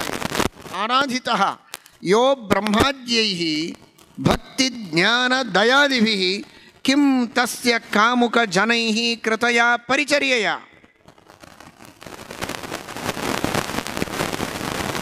ನಮ್ಮ ಹತ್ತಿರ ಅತ್ಯಂತ ನಿಸ್ಪೃಹ ಮನಸ್ಸಿನಿಂದ ನಿಸ್ವಾರ್ಥ ಭಾವನೆಯಿಂದ ಕೆಲವರು ಬರ್ತಾರೆ. ಏನೂ ಅವರಿಗೆ ಸ್ವಾರ್ಥ ಇರೋದಿಲ್ಲ, ಕೇವಲ ನಮಗೆ ಉಪಕಾರ ಮಾಡೋದಕ್ಕೆ ಬರ್ತಾರೆ. ಅವರನ್ನು ನಾವು ಸ್ವಾಗತ ಮಾಡುತ್ತೇವೆ. ಕೆಲವರು ಏನೋ 10 ಅಪೇಕ್ಷೆಗಳನ್ನು ಇಟ್ಕೊಂಡು ಸುಮ್ಮನೆ ಸ್ತೋತ್ರ ಮಾಡ್ತಾ ಇರ್ತಾರೆ ಬಾಯಿಯಿಂದ. ಮನಸ್ಸಿನೊಳಗೆ ಏನಿರೋದಿಲ್ಲ. ಅವರಿಗೆ ದುಡ್ಡು ಬೇಕಾಗಿರುತ್ತೆ, ಡೊನೇಷನ್ ಬೇಕಾಗಿರುತ್ತದೆ, ಒಂದು ಸ್ತೋತ್ರ ಮಾಡ್ತಾರೆ. ಹಾಗೆ ನಿಮ್ಮ ತಂದೆ ಹಾಗಿದ್ದರು, ತಾತ ಹಾಗಿದ್ದರು, ನಿಮ್ಮ ಗುರುಗಳು ಹೀಗಿದ್ದರು, ಏನೇನೋ ವರ್ಣನೆ ಮಾಡ್ತಾರೆ. ಅವರೆಲ್ಲ ಅಂತಹ ದಾನಶೂರರು, ಕರ್ಣನ ಹಾಗೆ, ಬಲಿಚಕ್ರವರ್ತಿ ಹಾಗೆ ಎಲ್ಲ ಸ್ತೋತ್ರಗಳನ್ನು ಮಾಡ್ತಾರೆ. ಇಷ್ಟೆಲ್ಲ ಸ್ತೋತ್ರ ಮಾಡೋದಕ್ಕೆ ಅವರಿಗೆ ನಮ್ಮ ಪರಿಚಯವೂ ಇರುವುದಿಲ್ಲ. ಹಾಗಾದರೆ ಉದ್ದೇಶ ಇರೋದು ಹಣ ಬೇಕು ಅಂತ. ಯಾವ ಸ್ತೋತ್ರದಿಂದ ನಮಗೆ ಸಂತೋಷವಾಗುತ್ತೆ ಹೇಳಿ ನೋಡೋಣ? ಮನಸ್ಸಿನಲ್ಲಿ ಸ್ವಾರ್ಥ ಇಟ್ಟುಕೊಂಡು ಮಾಡುವ ಸ್ತೋತ್ರಗಳಿಗೆ ನಮಗೆ ಏನೂ ಸಂತೋಷ ಇರೋದಿಲ್ಲ. ಕೇಳ್ತಾರಲ್ಲಪ್ಪ ಕೊಟ್ಟು ಕಳಿಸ್ಬೇಕು ಅನ್ನೋದಕ್ಕೋಸ್ಕರ ಏನೋ ಕೊಟ್ಟು ಕಳಿಸ್ಬೋದು. ಯಾವ ಸ್ವಾರ್ಥ ಇಲ್ಲದಂತೆ ಕೇವಲ ಗುಣಗಳನ್ನು ಕಂಡು ಪ್ರೀತಿಸಿ ಸ್ತೋತ್ರ ಮಾಡುವವರಿದ್ದರೆ ಅವರ ಸ್ತೋತ್ರಕ್ಕೆ ಮನಸ್ಸು ತುಂಬಿ ಬರ್ತದೆ. ಶಬ್ದಗಳಿಂದ ಹೇಳಲಿಕ್ಕಾಗೋದಿಲ್ಲ, ಅವರಿಗೇನು ಅಪೇಕ್ಷೆಯೂ ಇರೋದಿಲ್ಲ, ನಾವು ಅವ್ರಿಗೆ ಕೊಡಲಿಕ್ಕೂ ಏನಿಲ್ಲ. ಆದರೆ ಸಂತೋಷವಾಗುತ್ತೆ. ಅವರು ಏನು ಅಪೇಕ್ಷೆ ಪಡದೇ ಇದ್ದರೂ ನಾವೇ ಸಂತೋಷದಿಂದ ಏನನ್ನೋ ಖುಷಿಯಿಂದ ಸಮರ್ಪಣೆ ಮಾಡ್ತೇವೆ. ಭಗವಂತನ ಎದುರಿನಲ್ಲಿ ಅಂತಹ ಸ್ತೋತ್ರ ಮಾಡುವವರು ನಿಂತಾರೆ, ಸಾಲು ಸಾಲಾಗಿ ನಿಂತಿದ್ದಾರೆ. ಆರಾಧಿತೋಯೋ ಬ್ರಹ್ಮಾದ್ಯೈ ಭಕ್ತಿ ಜ್ಞಾನದಯಾದಿಭಿ. ಬ್ರಹ್ಮಾದಿ ದೇವತೆಗಳು ದೇವರ ಪೂಜೆಗೆ ಬಳಸುವ ಸಾಧನಗಳು ಭಕ್ತಿ, ಜ್ಞಾನ, ವೈರಾಗ್ಯ, ದಯೆ, ಎಲ್ಲ ಭೂತಗಳ ಮೇಲೆ ಮಾಡುವ ದಯೆ, ಅಹಿಂಸಾ, ಇಂದ್ರಿಯ ನಿಗ್ರಹ, ಈ ತರಹದ ಭಾವಪುಷ್ಪಗಳಿಂದ, ಭಾವ ಫಲಗಳಿಂದ ಭಗವಂತನನ್ನು ಸ್ತುತಿಸುವ, ಪೂಜಿಸುವ ಬ್ರಹ್ಮಾದಿಗಳಿರುವಾಗ ಸ್ವಾರ್ಥಗಳನ್ನು ಮನಸ್ಸಿನಲ್ಲಿ ತುಂಬಿಕೊಂಡು ದೇವರನ್ನು ಸ್ತುತಿಸುವುದಕ್ಕೆ ಮುಂದಾಗುವ ನಮ್ಮ ಸ್ತುತಿಗಳನ್ನು ಕೇಳುವುದಕ್ಕೆ ದೇವರಿಗೆ ಹೊತ್ತೆಲ್ಲಿ ಮನಸ್ಸೇಗೆ ಬಂದೀತು? ಗಮನಿಸಿ, ಇಷ್ಟಿದ್ದರೂ ದೇವರು ಕೇಳ್ತಾನೆ ಅಂದರೆ ಸ್ವಾರ್ಥ ಇಲ್ಲ ಅಲ್ಲಿ. ಅವನಿಗೆ ಬೇಕೇ ಆಗಿಲ್ಲ, ನಮಗಾಗಿ ಕೇಳ್ತಾನೆ. ಸ್ತೋತ್ರ ಮಾಡಿ ಅವರು ಲಾಭ ಪಡೆದುಕೊಳ್ಳಲಿ, ಅವರಿಗೆ ಪುಣ್ಯ ಸಿಗಲಿ, ಅವರಿಗೆ ಸದ್ಗತಿಯಾಗಲಿ, ಅವರಿಗೆ ಸುಖವಾಗಲಿ, ಎಲ್ಲ ಅವರಿಗೆ. ತನಗಾಗಿ ಏನೂ ಬೇಕಾಗಿಲ್ಲ, ಎಲ್ಲ ಜೀವನಿಗಾಗಿ. ತನಗೆ ಅಂತ ಯಾವುದೂ ಪರಮಾತ್ಮನಿಗೆ ಬೇಕಿಲ್ಲ. ವಿಷ್ಣು ಸಹಸ್ರನಾಮಗಳು ಹೇಳಿದವು, ಶಬ್ದಾತಿಗಃ ಶಬ್ದಸಹ. ಅವನು ಶಬ್ದಗಳನ್ನು ಮೀರಿ ನಿಂತವ. ಯಾವ ಶಬ್ದಗಳಿಂದಲೂ ಅವನನ್ನು ಸೆರೆ ಹಿಡಲಿಕ್ಕಾಗೋದಿಲ್ಲ. ಅಂತಹ ವ್ಯಕ್ತಿತ್ವ ಅಂತ ಹೇಳಿ ನಾವು ಶಬ್ದಗಳಿಂದ ಅವನನ್ನು ಸ್ತೋತ್ರ ಮಾಡಿದರೆ ನಿಜವಾಗಿ ಬೇಜಾರಾಗಬೇಕು. ಒಬ್ಬ ದೊಡ್ಡ ವಿದ್ವಾಂಸರನ್ನು ಬನ್ನಿ ಮೇಲೆ ಪ್ರವಚನ ಮಾಡಿ ಅಂತ ಕರೆಯೋದು, ಅವರ ಹೆಸರು ಹೇಳಿ ಇವರು ಇಂತಹ ಆಚಾರ್ಯರು, ಅಕ್ಷರಾಭ್ಯಾಸ ಚೆನ್ನಾಗಿ ಮಾಡಿದ್ದಾರೆ, ಎಷ್ಟು ಚೆನ್ನಾಗಿ ಬರೀತಾರೆ ಗೊತ್ತಾ, ಬರೀತಾರೆ, ಆ ಬರೀತಾರೆ, ಈ ಬರೀತಾರೆ, ಅಂತಹ ಆಚಾರ್ಯರು ಉಪನ್ಯಾಸ ಮಾಡ್ತಾರೆ ಅಂದರೆ ಆಚಾರ್ಯರು ನಮ್ಮ ಕಡೆಗೆ ನೋಡದೆ ಕೆಳಗಿಳಿದು ಮನೆಗೆ ಹೋಗ್ತಾರಷ್ಟೆ. ಈ ಸಭೆ ಮೇಲೆ ಕರೆದು ನನ್ನನ್ನು ಹೀಗೆ ಪರಿಚಯ ಮಾಡಿಸೋದಾ? ನಾನು ಎಲ್ಲ ಶಾಸ್ತ್ರಗಳ ಅಧ್ಯಯನ ಮಾಡಿದವನು, ಚತುಶಾಸ್ತ್ರಗಳನ್ನು ಅಧ್ಯಯನ ಮಾಡಿದವನು, ಇತಿಹಾಸ ಪುರಾಣಾದಿಗಳನ್ನೆಲ್ಲ ಅಧ್ಯಯನ ಮಾಡಿ ಬಂದು ನಿಂತರೆ ನನ್ನನ್ನು ಹಾಗೆ ಪರಿಚಯ ಮಾಡಿಸೋದು ಬಿಟ್ಟು ಈ ಬರುತ್ತೆ ಅಂತ ಪರಿಚಯ ಮಾಡಿಸ್ತಾರಲ್ವ ಅಂತ ಬೇಜಾರಾಗೋದಿಲ್ವ ಅವರಿಗೆ? ತಿಳಿದುಕೊಳ್ಳಿ, ಇದು ಎಷ್ಟೋ ವಾಸಿ ಪಂಡಿತರ ಬಗ್ಗೆ ನಾವು ಹೀಗೆ ಪರಿಚಯ ಮಾಡಿಸೋದು. ಆದರೆ ದೇವರ ಬಗ್ಗೆ ನಾವೇನು ಈಗ ಮಾತಾಡ್ತೇವಲ್ಲ, ಇಷ್ಟೆಲ್ಲ ಒದರ್ತಾ ಇದ್ದೇವಲ್ಲ, ಇದು ಬಿಟ್ಬಿಡಿ. ಏನೆಲ್ಲ ಶಾಸ್ತ್ರಗಳಲ್ಲಿ ನಾವು ಹೇಳ್ತೇವೋ, ಓದ್ತೇವೋ, ಕೇಳ್ತೇವೋ ಅದೆಲ್ಲ ಹೇಗೆ ಅಂದರೆ ದೇವರ ಬಗ್ಗೆ ಇಷ್ಟೇ ಈ ಕಲ್ತಿದ್ದಾನೆ ಹೇಳಿದ ಹಾಗಿರುತ್ತೆ. ಅನಂತ ಮಹಿಮೆ ಇದೆ. ಅನಂತ ಮಹಿಮೆ ಇರುವ ಭಗವಂತನನ್ನು ಅಂತ ಇರುವ ಚೌಕಟ್ಟಿನೊಳಗೆ ಇರುವ ಶಬ್ದಗಳಿಂದ ಎಷ್ಟು ಅಂತ ಬಣ್ಣಿಸಬಹುದು? ಎಷ್ಟು ಶಬ್ದಗಳನ್ನು ಬಳಸಿದರೂ ದೇವರ ಮಹಿಮೆಯನ್ನು ಕೊಂಡಾಡಿ ಮುಗಿಸುವುದಕ್ಕೆ ಸಾಧ್ಯವೇ ಇಲ್ಲ. ನಾನು ಹೇಳ್ತಾ ಇರುವುದು ಅನಂತ ವೇದಗಳು, ಸಕಲ ಶಾಸ್ತ್ರಗಳು, ಎಲ್ಲರ ಬುದ್ಧಿ, ರಮಾದೇವಿಯನ್ನು ಹಿಡಿದುಕೊಂಡು ತೃಣಜೀವದವರೆಗೆ ಇರುವ ಎಲ್ಲ ಚೇತನರ ಬುದ್ಧಿ ಶಕ್ತಿಯನ್ನು ಉಪಯೋಗಿಸಿ ದೇವರ ಗುಣಗಳನ್ನು ಮಹಿಮೆಯನ್ನು ವರ್ಣಿಸಿದರೂ ಮುಗಿಯುವುದಕ್ಕಾಗುವುದು. ಇಷ್ಟಿದೆ, ಇಷ್ಟೆಲ್ಲ ಮಾಡಿದರೂ ದೇವರ ಬಗ್ಗೆ ನಾವೇನು ಹೇಳಿದ ಹಾಗೆ ಆಗೋದಿಲ್ಲ. ಅವನಿಗೆ ಕೋಪನೆ ಬರಬೇಕು. ಮತ್ತು ಆದರೆ ಅದೆಲ್ಲ ನಾವು ಹೇಳ್ತೀವಿ, ಅಷ್ಟು ಹೇಳೋದಿಲ್ಲಲ್ಲ. ಯಾವುದೋ ಒಂದು ಸ್ತೋತ್ರ ಒಂದು ಶ್ಲೋಕ, ಕೆಲವರಂತೂ ಒಂದೇ ಶ್ಲೋಕ ಹೇಳಿ ಹೋಗ್ಬಿಡ್ತಾರೆ. ಪುಣ್ಯ, ಅಷ್ಟು ಧರ್ಮದ ಬಗ್ಗೆ ಶ್ರದ್ಧೆ ಇದೆ, ಒಂದು ಶ್ಲೋಕವಾದರೂ ಹೇಳ್ತಾರೆ. ಬೇಡ ಅಂತ ನಾನು ಹೇಳೋದಿಲ್ಲ, ಒಂದೇ ಶ್ಲೋಕ ಹೇಳ್ತಾರೆ. ಬರೀ ನಾರಾಯಣ ಕೃಷ್ಣ ಗೋವಿಂದ ಅಂತ ನಮಸ್ಕಾರ ಮಾಡುವವರಿದ್ದಾರೆ, ನಾಮಸ್ಮರಣೆ ಮಾಡಿ. ಅಂಥವರಿಗೂ ದೇವರ ಫಲ ಕೊಡ್ತಾನೆ, ಬಿಡೋದಿಲ್ಲಲ್ಲ. ನಾಮಜ್ಞಾನಾಧಿಕಾರಿಣ, ಕೇವಲ ನಾಮಸ್ಮರಣೆ ಮಾಡಿದರೂ ಅವರಿಗೆ ಸದ್ಗತಿಯನ್ನು ಕೊಡ್ತಾನೆ ದೇವರು. ಅಲ್ಪ ಸ್ತೋತ್ರ ಮಾಡಿದರೂ ಪ್ರಸನ್ನನಾಗ್ತಾನೆ. ಅವರವರ ಭಕ್ತಿ ಶ್ರದ್ಧೆಗಳಿಗೆ ತಕ್ಕಂತೆ, ತಾರತಮ್ಯಕ್ಕೆ ತಕ್ಕ ಹಾಗೆ ಫಲ ಕೊಡ್ತಾನೆ. ಶಬ್ದ ಸಹ, ಅವನು ಬಳಸುವ ಅಲ್ಪ ಶಬ್ದಗಳು ತನಗೆ ಒಂದರ್ಥದಲ್ಲಿ ಅವಮಾನ ಇದ್ದಂತೆ. ಕಾರಣ ನಿಂದೆ ಮಾಡಿದ್ದು ಅಂತಲ್ಲ, ಪೂರ್ಣ ಹೇಳಿಲ್ಲ ಅಂತ. ಆದರೂ ಭಗವಂತ ಅದನ್ನು ಸಹನೆ ಮಾಡಿ ಫಲ ಕೊಡ್ತಾನೆ ಅಂದರೆ ಇದು ಕಾರುಣ್ಯವಲ್ಲದೆ ಇನ್ನೇನು? ಲಾಭ ಏನು ಬಂತಲ್ಲಿ ದೇವರಿಗೆ? ಅವನಿಗೆ ಲಾಭ ಇಲ್ಲವೇ ಇಲ್ಲ. ಲಾಭ ಇಲ್ಲ ಅಷ್ಟೇ ಅಲ್ಲ, ಇನ್ನಷ್ಟು ಅವನ ಬಗ್ಗೆ ಪೂರ್ಣ ಮಾಹಿತಿ ಕೊಟ್ಟಿಲ್ಲ ಅನ್ನುವುದಕ್ಕೆ ಬೇಸರವಾಗಬೇಕು ನೋಡಿದರೆ. ಆದರೆ ಭಗವಂತ ಅದನ್ನು ಗಮನಿಸೋದಿಲ್ಲ. ಇಷ್ಟು ಮಾಡ್ತಾನಲ್ಲ, ಇದಕ್ಕೂ ಹೆಚ್ಚು ನಿನಗೆ ಮಾಡಲಿಕ್ಕೆ ಆಗೋದಿಲ್ಲ ಪಾಪ, ಸಾಕು, ನೀನು ಮಾಡಿದ್ದಷ್ಟೇ ಸಾಕು. ಯೋಗ್ಯತೆಗೆ ವಂಚನೆ ಮಾಡಬೇಡ.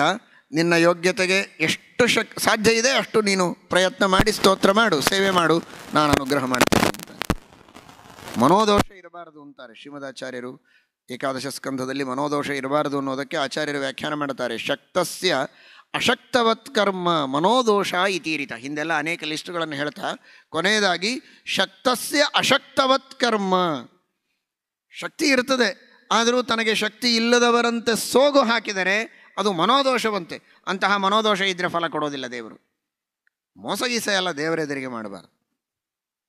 ದೇವರಿಗೆ ಗೊತ್ತಾಗತ್ತೆ ಅವನಿಗೆ ನಮ್ಮ ಮಾತು ಬೇಕಿಲ್ಲ. ಅದಕ್ಕೆ ದೇವರನ್ನು ಅವಾಕ್ಯ ಅಂತ ಛಾಂದೋಗ್ಯದಲ್ಲಿ ಕರೆದಿದ್ದಾರೆ. ಅವಾಕ್ಯ ನಾದರಹ ಅಂತ. ಯಾಕೆ ದೇವರು ಅವಾಕ್ಯ ಅಂದರೆ ದೇವರಿಗೆ ಮಾತಾಡುವ ಅವಶ್ಯಕತೆ ಇಲ್ಲ. ಮಾತಾಡದೆ ತನಗೇನು ಬೇಕೋ ಅದನ್ನು ಮಾಡಿಕೊಳ್ತಾನೆ. ಯಾಕೆಂದರೆ ಅಂತರ್ಯಾಮಿ ಅಲ್ವಾ, ಪ್ರೇರಕ. ನನಗೇನು ಹೇಳಬೇಕಾಗಿದೆ ಅಂತ ಹೇಳಿಯೇ ನಿಮಗೆ ನಾನು ತಿಳಿಸ್ಬೇಕು. ಯಾಕೆಂದರೆ ನಾನು ಪ್ರೇರಕ ಅಲ್ಲ. ದೇವರು ಹೇಳಬೇಕಾಗಿಲ್ಲ. ಧಿಯೋ ಯೋನಃ ಪ್ರಚೋದಯಾತ್, ಒಳಗೆ ಪ್ರೇರಣೆ ಮಾಡ್ತಾನೆ. ಇದು ಒಂದು ಅರ್ಥ. ಹೇಗೋ ಇನ್ನೊಂದು ಅರ್ಥ, ದೇವರು ಅವಾಕ್ಯನಾದರ, ನಮ್ಮ ಮಾತುಗಳನ್ನು ಅವನು ಅಪೇಕ್ಷೆ ಪಡುವುದಿಲ್ಲ. ನಾವು ಅರ್ಥಾತ್ ನಮ್ಮ ಯೋಗ್ಯತೆಗೆ ತಕ್ಕಷ್ಟು ನಾವು ಅಲ್ಪ ಸ್ವಲ್ಪ ಮಾತುಗಳನ್ನಾಡಿದರೂ ಸಾಕು, ಸಂತೋಷ ಪಡ್ತಾನೆ. ನಾವು ಮೋಸ ಮಾಡಿದ್ದನ್ನು ದೇವರು ಅರ್ಥ ಮಾಡಿಕೊಳ್ತಾನೆ. ಮಾತಿನಿಂದ ದೇವರು ನಮ್ಮನ್ನು ಅಳೆಯಬೇಕಾಗಿಲ್ಲ. ನಾವು ಮಾತಾಡಲಿ ಮಾತಾಡದೇ ಇರಲಿ, ಮನಸ್ಸನ್ನೇ ನೇರವಾಗಿ ಓದಬಲ್ಲ ಭಗವಂತನಿಗೆ ಮಾತೇಕೆ ಬೇಕು? ಅವಾಕ್ಯ. ಮಾತಿಲ್ಲದೆ ನಮ್ಮನ್ನು ಅಳಿತಾನೆ. ಇಂತಹ ಭಗವಂತನ ಎದುರಿಗೆ ನಾವು ಮೋಸ ಮಾಡುವಂತಿಲ್ಲ. ಶಕ್ತಿಗೆ ತಕ್ಕಂತೆ ವಂಚನೆ ಇಲ್ಲದಂತೆ ನಮ್ಮ ಕರ್ತವ್ಯಗಳನ್ನು ಮಾಡಬೇಕಷ್ಟೇ. ದೇವರಿಗೆ ಅದರಿಂದ ಲಾಭ ಇಲ್ಲ. ನಾವು ಮಾಡುವ ಪಂಚಾಮೃತದಿಂದ ಲಾಭ ಇಲ್ಲ. ಪ್ರದಕ್ಷಿಣೆ ನಮಸ್ಕಾರಗಳಿಂದ ಲಾಭ ಇಲ್ಲ. ಸರ್ವತ್ರ ವ್ಯಾಪ್ತನಾದ ಅನಂತ ಚೇತನರಿಗೆ, ಅನಾದಿ ಅನಂತ ಕಾಲದಲ್ಲಿ ನಿಯಾಮಕನಾದ ಭಗವಂತನಿಗೆ ಇನ್ಯಾವುದರ ಅಪೇಕ್ಷೆ ಇದೆ? ಎಲ್ಲಕ್ಕೆ ಮೇಲಾಗಿ ನಾವು ಮಾಡೋ ಸೇವೆ ಅದು ಹೇಗೆ ದೇವರಿಗೆ ಲಾಭ ತಂದೀತು ಹೇಳಿ? ಒಬ್ಬ ವ್ಯಕ್ತಿಗೆ ಮನೆಯಲ್ಲಿ ಅಡುಗೆ ಮಾಡೋದಕ್ಕೆ ಯಾರಿಲ್ಲ ಅಂತ ಅಡುಗೆ ಮಾಡುವವನನ್ನು ಬಾ ಅಂತ ಕರೀತಾನೆ. ಬಂದ ಅಡುಗೆಯವನು, ರಾಯರೇ ಕಟ್ಟಿಗೆ ಕೊಡಿಯಿಂದ ಕಟ್ಟಿಗೆ ಕೊಟ್ಟರು, ಒಲೆ ಕೊಡಿ ಒಲೆ ಕೊಟ್ಟರು, ಎಣ್ಣೆ ತಂದು ಕೊಟ್ಟರು, ನೀವೇ ಹಚ್ಚಿಕೊಡಿ ಒಲೆಯನ್ನು, ಬೆಂಕಿ ಹಚ್ಚಿಕೊಡಿಯಿಂದ ಉರಿ ಮಾಡಿ ಕೊಟ್ಟರು, ಪಾತ್ರೆ ಮೇಲಿಡಿ, ನೀರು ಹಾಕಿ, ಅಕ್ಕೆ ಸುರಿಯಿರಿ, ಅಕ್ಕೆ ತೊಳೆದು ಅಕ್ಕೆಯನ್ನು ನೀರಲ್ಲಿ ಹಾಕಿ ಮೇಲೊಂದು ಮುಚ್ಚಿ. ಇವನು ಚೇರ್ ಮೇಲೆ ಕುಳಿತು ಹೇಳ್ತಾ ಹೋದ. ಪಾಪ ಅವರು ಪೆದ್ದಾಗಿ ಹಾಗೆ ಹೇಳಿದ್ದನ್ನು ಮಾಡ್ತಾ ಹೋದರು. ಕೊನೆಗೆ ಇವನಿಗೆ ಹಣ ಕೊಟ್ಟದ್ದಾಯಿತು, ಕಳಿಸಿದ್ದಾಯಿತು. ಇವನು ಮಾಡಿದ್ದೇನಿಲ್ಲ, ಚೇರ್ ಮೇಲೆ ಕುಳಿತಿದ್ದು. ತಮ್ಮಷ್ಟಕ್ಕೆ ತಾವು ಮಾಡಿದರೆ ಆಗಬಹುದಿತ್ತಲ್ಲ. ಎಲ್ಲವನ್ನೂ ಇವನಿಂದ ಮಾಡಿಸಿ ಇವನಿಗೆ ಕೊಡು, ಅವನಿಂದ ಏನು ಲಾಭ ನಮಗೆ?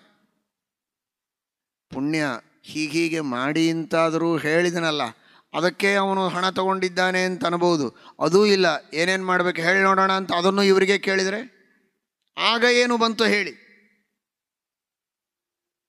ಕನ್ಸಲ್ಟೇಷನ್ನೂ ಇಲ್ಲ, ಯಾವುದೇ ವಿಧವಾದ ಐಡಿಯಾಸು ಕೊಟ್ಟಿಲ್ಲ. ಅದನ್ನೂ ನೀವೇ ಹೇಳಿ ಅಂತ ಹೇಳಿ ಹಣ ಕಿತ್ತಿಕೊಂಡು ಹೋದರೆ ಯಾವ ರೀತಿಯೋ ಹಾಗಿದೆ ದೇವರ ಎದುರಿನಲ್ಲಿ ನಾವು ಮಾಡೋದು. ದೇವರು ಮಾಡೋದಲ್ಲ.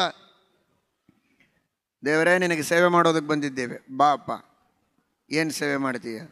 ಒಂದು 108 ಪ್ರದಕ್ಷಿಣೆ ಹಾಕ್ತೇನೆ ಅಂತ. ಏನು ಮಾಡಬೇಕು ದೇವರು? ತಾನು ಇವನೊಳಗಿದ್ದು ಪ್ರದಕ್ಷಿಣೆ ಹಾಕಬೇಕು. ತಾನು ದೇವರು ತನ್ನ ಪ್ರದಕ್ಷಿಣೆಯನ್ನು ಅಂದರೆ ಇವನು ಹಾಕ್ತಾನೆ. ಅವನು ಬಿಂಬ ಅಲ್ವಾ, ಅಂತರ್ಯಾಮಿ. ಅವನು ನಡೆಯದೆ ನಡೆಯುವಂತಿಲ್ಲ. ಅವನು ಇವನ ದೇಹದೊಳಗಿದ್ದು ನಡೆಯಬೇಕು. ದೇವರು ನಮ್ಮ ದೇಹದೊಳಗಿದ್ದು ನಡೆಯೋದು ಅಂದರೆ ಒಂದು ಕೆಲಸ ಅಲ್ಲ ಅದು. ಗೀತಾಭಾಷ್ಯದಲ್ಲಿ ಪ್ರಮೇಯ ದೀಪಿಕೆಯಲ್ಲಿ ಟೀಕಾಕೃತ್ಪಾದರು ಹೇಳ್ತಾರೆ, ಎಲ್ಲಿ ಮಾನವ ಒಂದು ಪ್ರಯತ್ನ ಮಾಡಬೇಕೋ ಅಲ್ಲಿ ದೇವರು ಸಾವಿರ ಪ್ರಯತ್ನ ಮಾಡಬೇಕಾಗತ್ತೆ. ಪ್ರಯತ್ನ ಅನ್ನೋ ಶಬ್ದಕ್ಕೆ ಕನ್ನಡದಲ್ಲಿ ಒಂದು ಸ್ವಲ್ಪ ಬೇರೆ ಅರ್ಥ ಇದೆ. ಶ್ರಮ, ಆಯಾಸ ಅನ್ನೋ ಅರ್ಥದಲ್ಲಿ ಬಳಸ್ತಾರೆ. ಬಹಳ ಪ್ರಯತ್ನ ಮಾಡಿದರು ಅಂತ ಆ ಅರ್ಥದಲ್ಲಿ ಅಲ್ಲ. ದೇವರಿಗೆ ಆಯಾಸವೇ ಇಲ್ಲ, ಶ್ರಮವೇ ಇಲ್ಲ. ಪ್ರಯತ್ನ ಅಂತ ಅದೊಂದು ಗುಣ. ಜ್ಞಾನ, ಇಚ್ಛೆ, ಪ್ರಯತ್ನ. ಅಡಿಗೆ ಮಾಡುವ ವ್ಯಕ್ತಿ ಅಡಿಗೆಯನ್ನು ಮಾಡುವುದಕ್ಕೆ ಮಾಡಬೇಕಾದ ಪ್ರಯತ್ನ ಏನು? ಪಾತ್ರೆ ತೆಗೆದುಕೊಂಡು ನೀರು ಹಾಕಿ ಒಳಗೆ ಅಕ್ಕಿ ಹಾಕಿ ಮೇಲೆ ಇಟ್ಟ ಅಂದರೆ ಅನ್ನ ಆಗಿಬಿಡುತ್ತೆ, ಅಷ್ಟೆ. ಬಹಳ ಸುಲಭ ಈಗ ಅಡಿಗೆ ಮಾಡುವವನಿಗೆ. ದೇವರಿಗೆ ಸುಲಭ ನಿಜ, ಆದರೆ ಪ್ರಯತ್ನ ಬಹಳ ಇದೆ ದೇವರದು. ಇಷ್ಟು ಸುಲಭವಾ? ಆ ಕಟ್ಟಿಗೆಯ ಒಂದೊಂದು ಪರಮಾಣುವಿನೊಳಗೂ ದೇವರಿದ್ದು ಕೆಲಸ ಮಾಡಬೇಕು. ಆ ಒಂದಕ್ಕೊಂದು ಕಟ್ಟಿಗೆಯ ಪರಮಾಣುಗಳು, ದ್ವೇಣುಕಗಳು ಅವುಗಳೆಲ್ಲ ಸೇರಿ ಗಟ್ಟಿಯಾಗಿ ಒಂದು ಕಟ್ಟಿಗೆ ಅಂತ ಆಗಿ ನಿಂತದ್ದು ದೇವರಿಂದ. ಆ ರೀತಿಯ ಒಂದು ಅವಷ್ಟಂಭ ಶಕ್ತಿಯನ್ನು ಕೊಟ್ಟು ಅವುಗಳು ಗಟ್ಟಿಯಾಗಿ ನಿಲ್ಲದಂತೆ ಮಾಡಿದರೆ ಅವುಗಳೆಲ್ಲ ಬಿಡಿ ಬಿಡಿಯಾಗಿ ಬಿದ್ದು ಬಿಡ್ತವೆ. ಅದು ಕಟ್ಟಿಗೆಯಂತೆ ಆಗುವುದಿಲ್ಲ, ಅದು ಮಣ್ಣಾಗ್ತದೆ. ಅದು ಕಟ್ಟಿಗೆಯ ರೂಪದಲ್ಲಿ ಆ ಪರಮಾಣುಗಳು ಗಟ್ಟಿಯಾಗಿ ನಿಂತದ್ದು ದೇವರಿಂದ.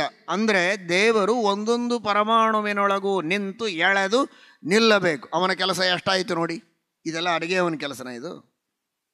ಆ ಕಟ್ಟಿಗೆ, ಅದರಂತೆ ಅಗ್ನಿ, ಆ ಕಟ್ಟಿಗೆಯಲ್ಲಿ ಉರಿಯುವ ಶಕ್ತಿ ಕಬ್ಬಿಣದಲ್ಲಿಲ್ಲ, ಅದು ಕಟ್ಟಿಗೆಯಲ್ಲಿ ಕೊಟ್ಟದ್ದು ದೇವರು. ಬೆಂಕಿಯಲ್ಲಿ ಇರುವ ಶಕ್ತಿಯನ್ನು ಕೊಟ್ಟದ್ದು ದೇವರು. ನೀರಿನೊಳಗೆ ಇರುವ ಶಕ್ತಿಯನ್ನು ಕೊಟ್ಟದ್ದು ದೇವರು. ಅಕ್ಕಿ ಬೇಯುವ ಶಕ್ತಿಯನ್ನು ಕೊಡಬೇಕಾದದ್ದು ಪ್ರತಿಯೊಂದು ಅಕ್ಕಿಯಲ್ಲಿ ದೇವರು. ಉಸುಕು ಬೇಯೋದಿಲ್ಲ, ಅಕ್ಕಿ ಬೇಯತ್ತೆ. ಅದರಲ್ಲಿ ಆ ಗುಣಧರ್ಮಗಳನ್ನು ಇಡಬೇಕು, ಅದು ಬೇಯಬೇಕು. ಅದಕ್ಕಿಷ್ಟು ಟೈಮ್ ಬೇಕು. ಇಷ್ಟು ಸಮಯಕ್ಕೆ ಇಂತಹ ಕಾರ್ಯ ಮಾಡುವ ಶಕ್ತಿಯನ್ನು ಕೊಟ್ಟದ್ದು ಆ ಸಮಯದಲ್ಲಿ ಕಾಲನಿಯಾಮಕನಾಗಿ ದೇವರು. ಅದಕ್ಕೊಂದು ದೇಶ ಬೇಕು. ಇದಕ್ಕೆಲ್ಲ ಪುಣ್ಯ ಪಾಪಗಳು ಬೇಕು, ಜೀವರ ಪುಣ್ಯ ಪಾಪಗಳು. ಅದಕ್ಕೆ ನಿಯಾಮಕನಾಗಿ ದೇವರು ಬೇಕು. ಇಷ್ಟಲ್ಲ ಹೇಳೋದಕ್ಕೆ ಕುಳಿತರೆ ಬೆಳಕಾಗತ್ತೆ.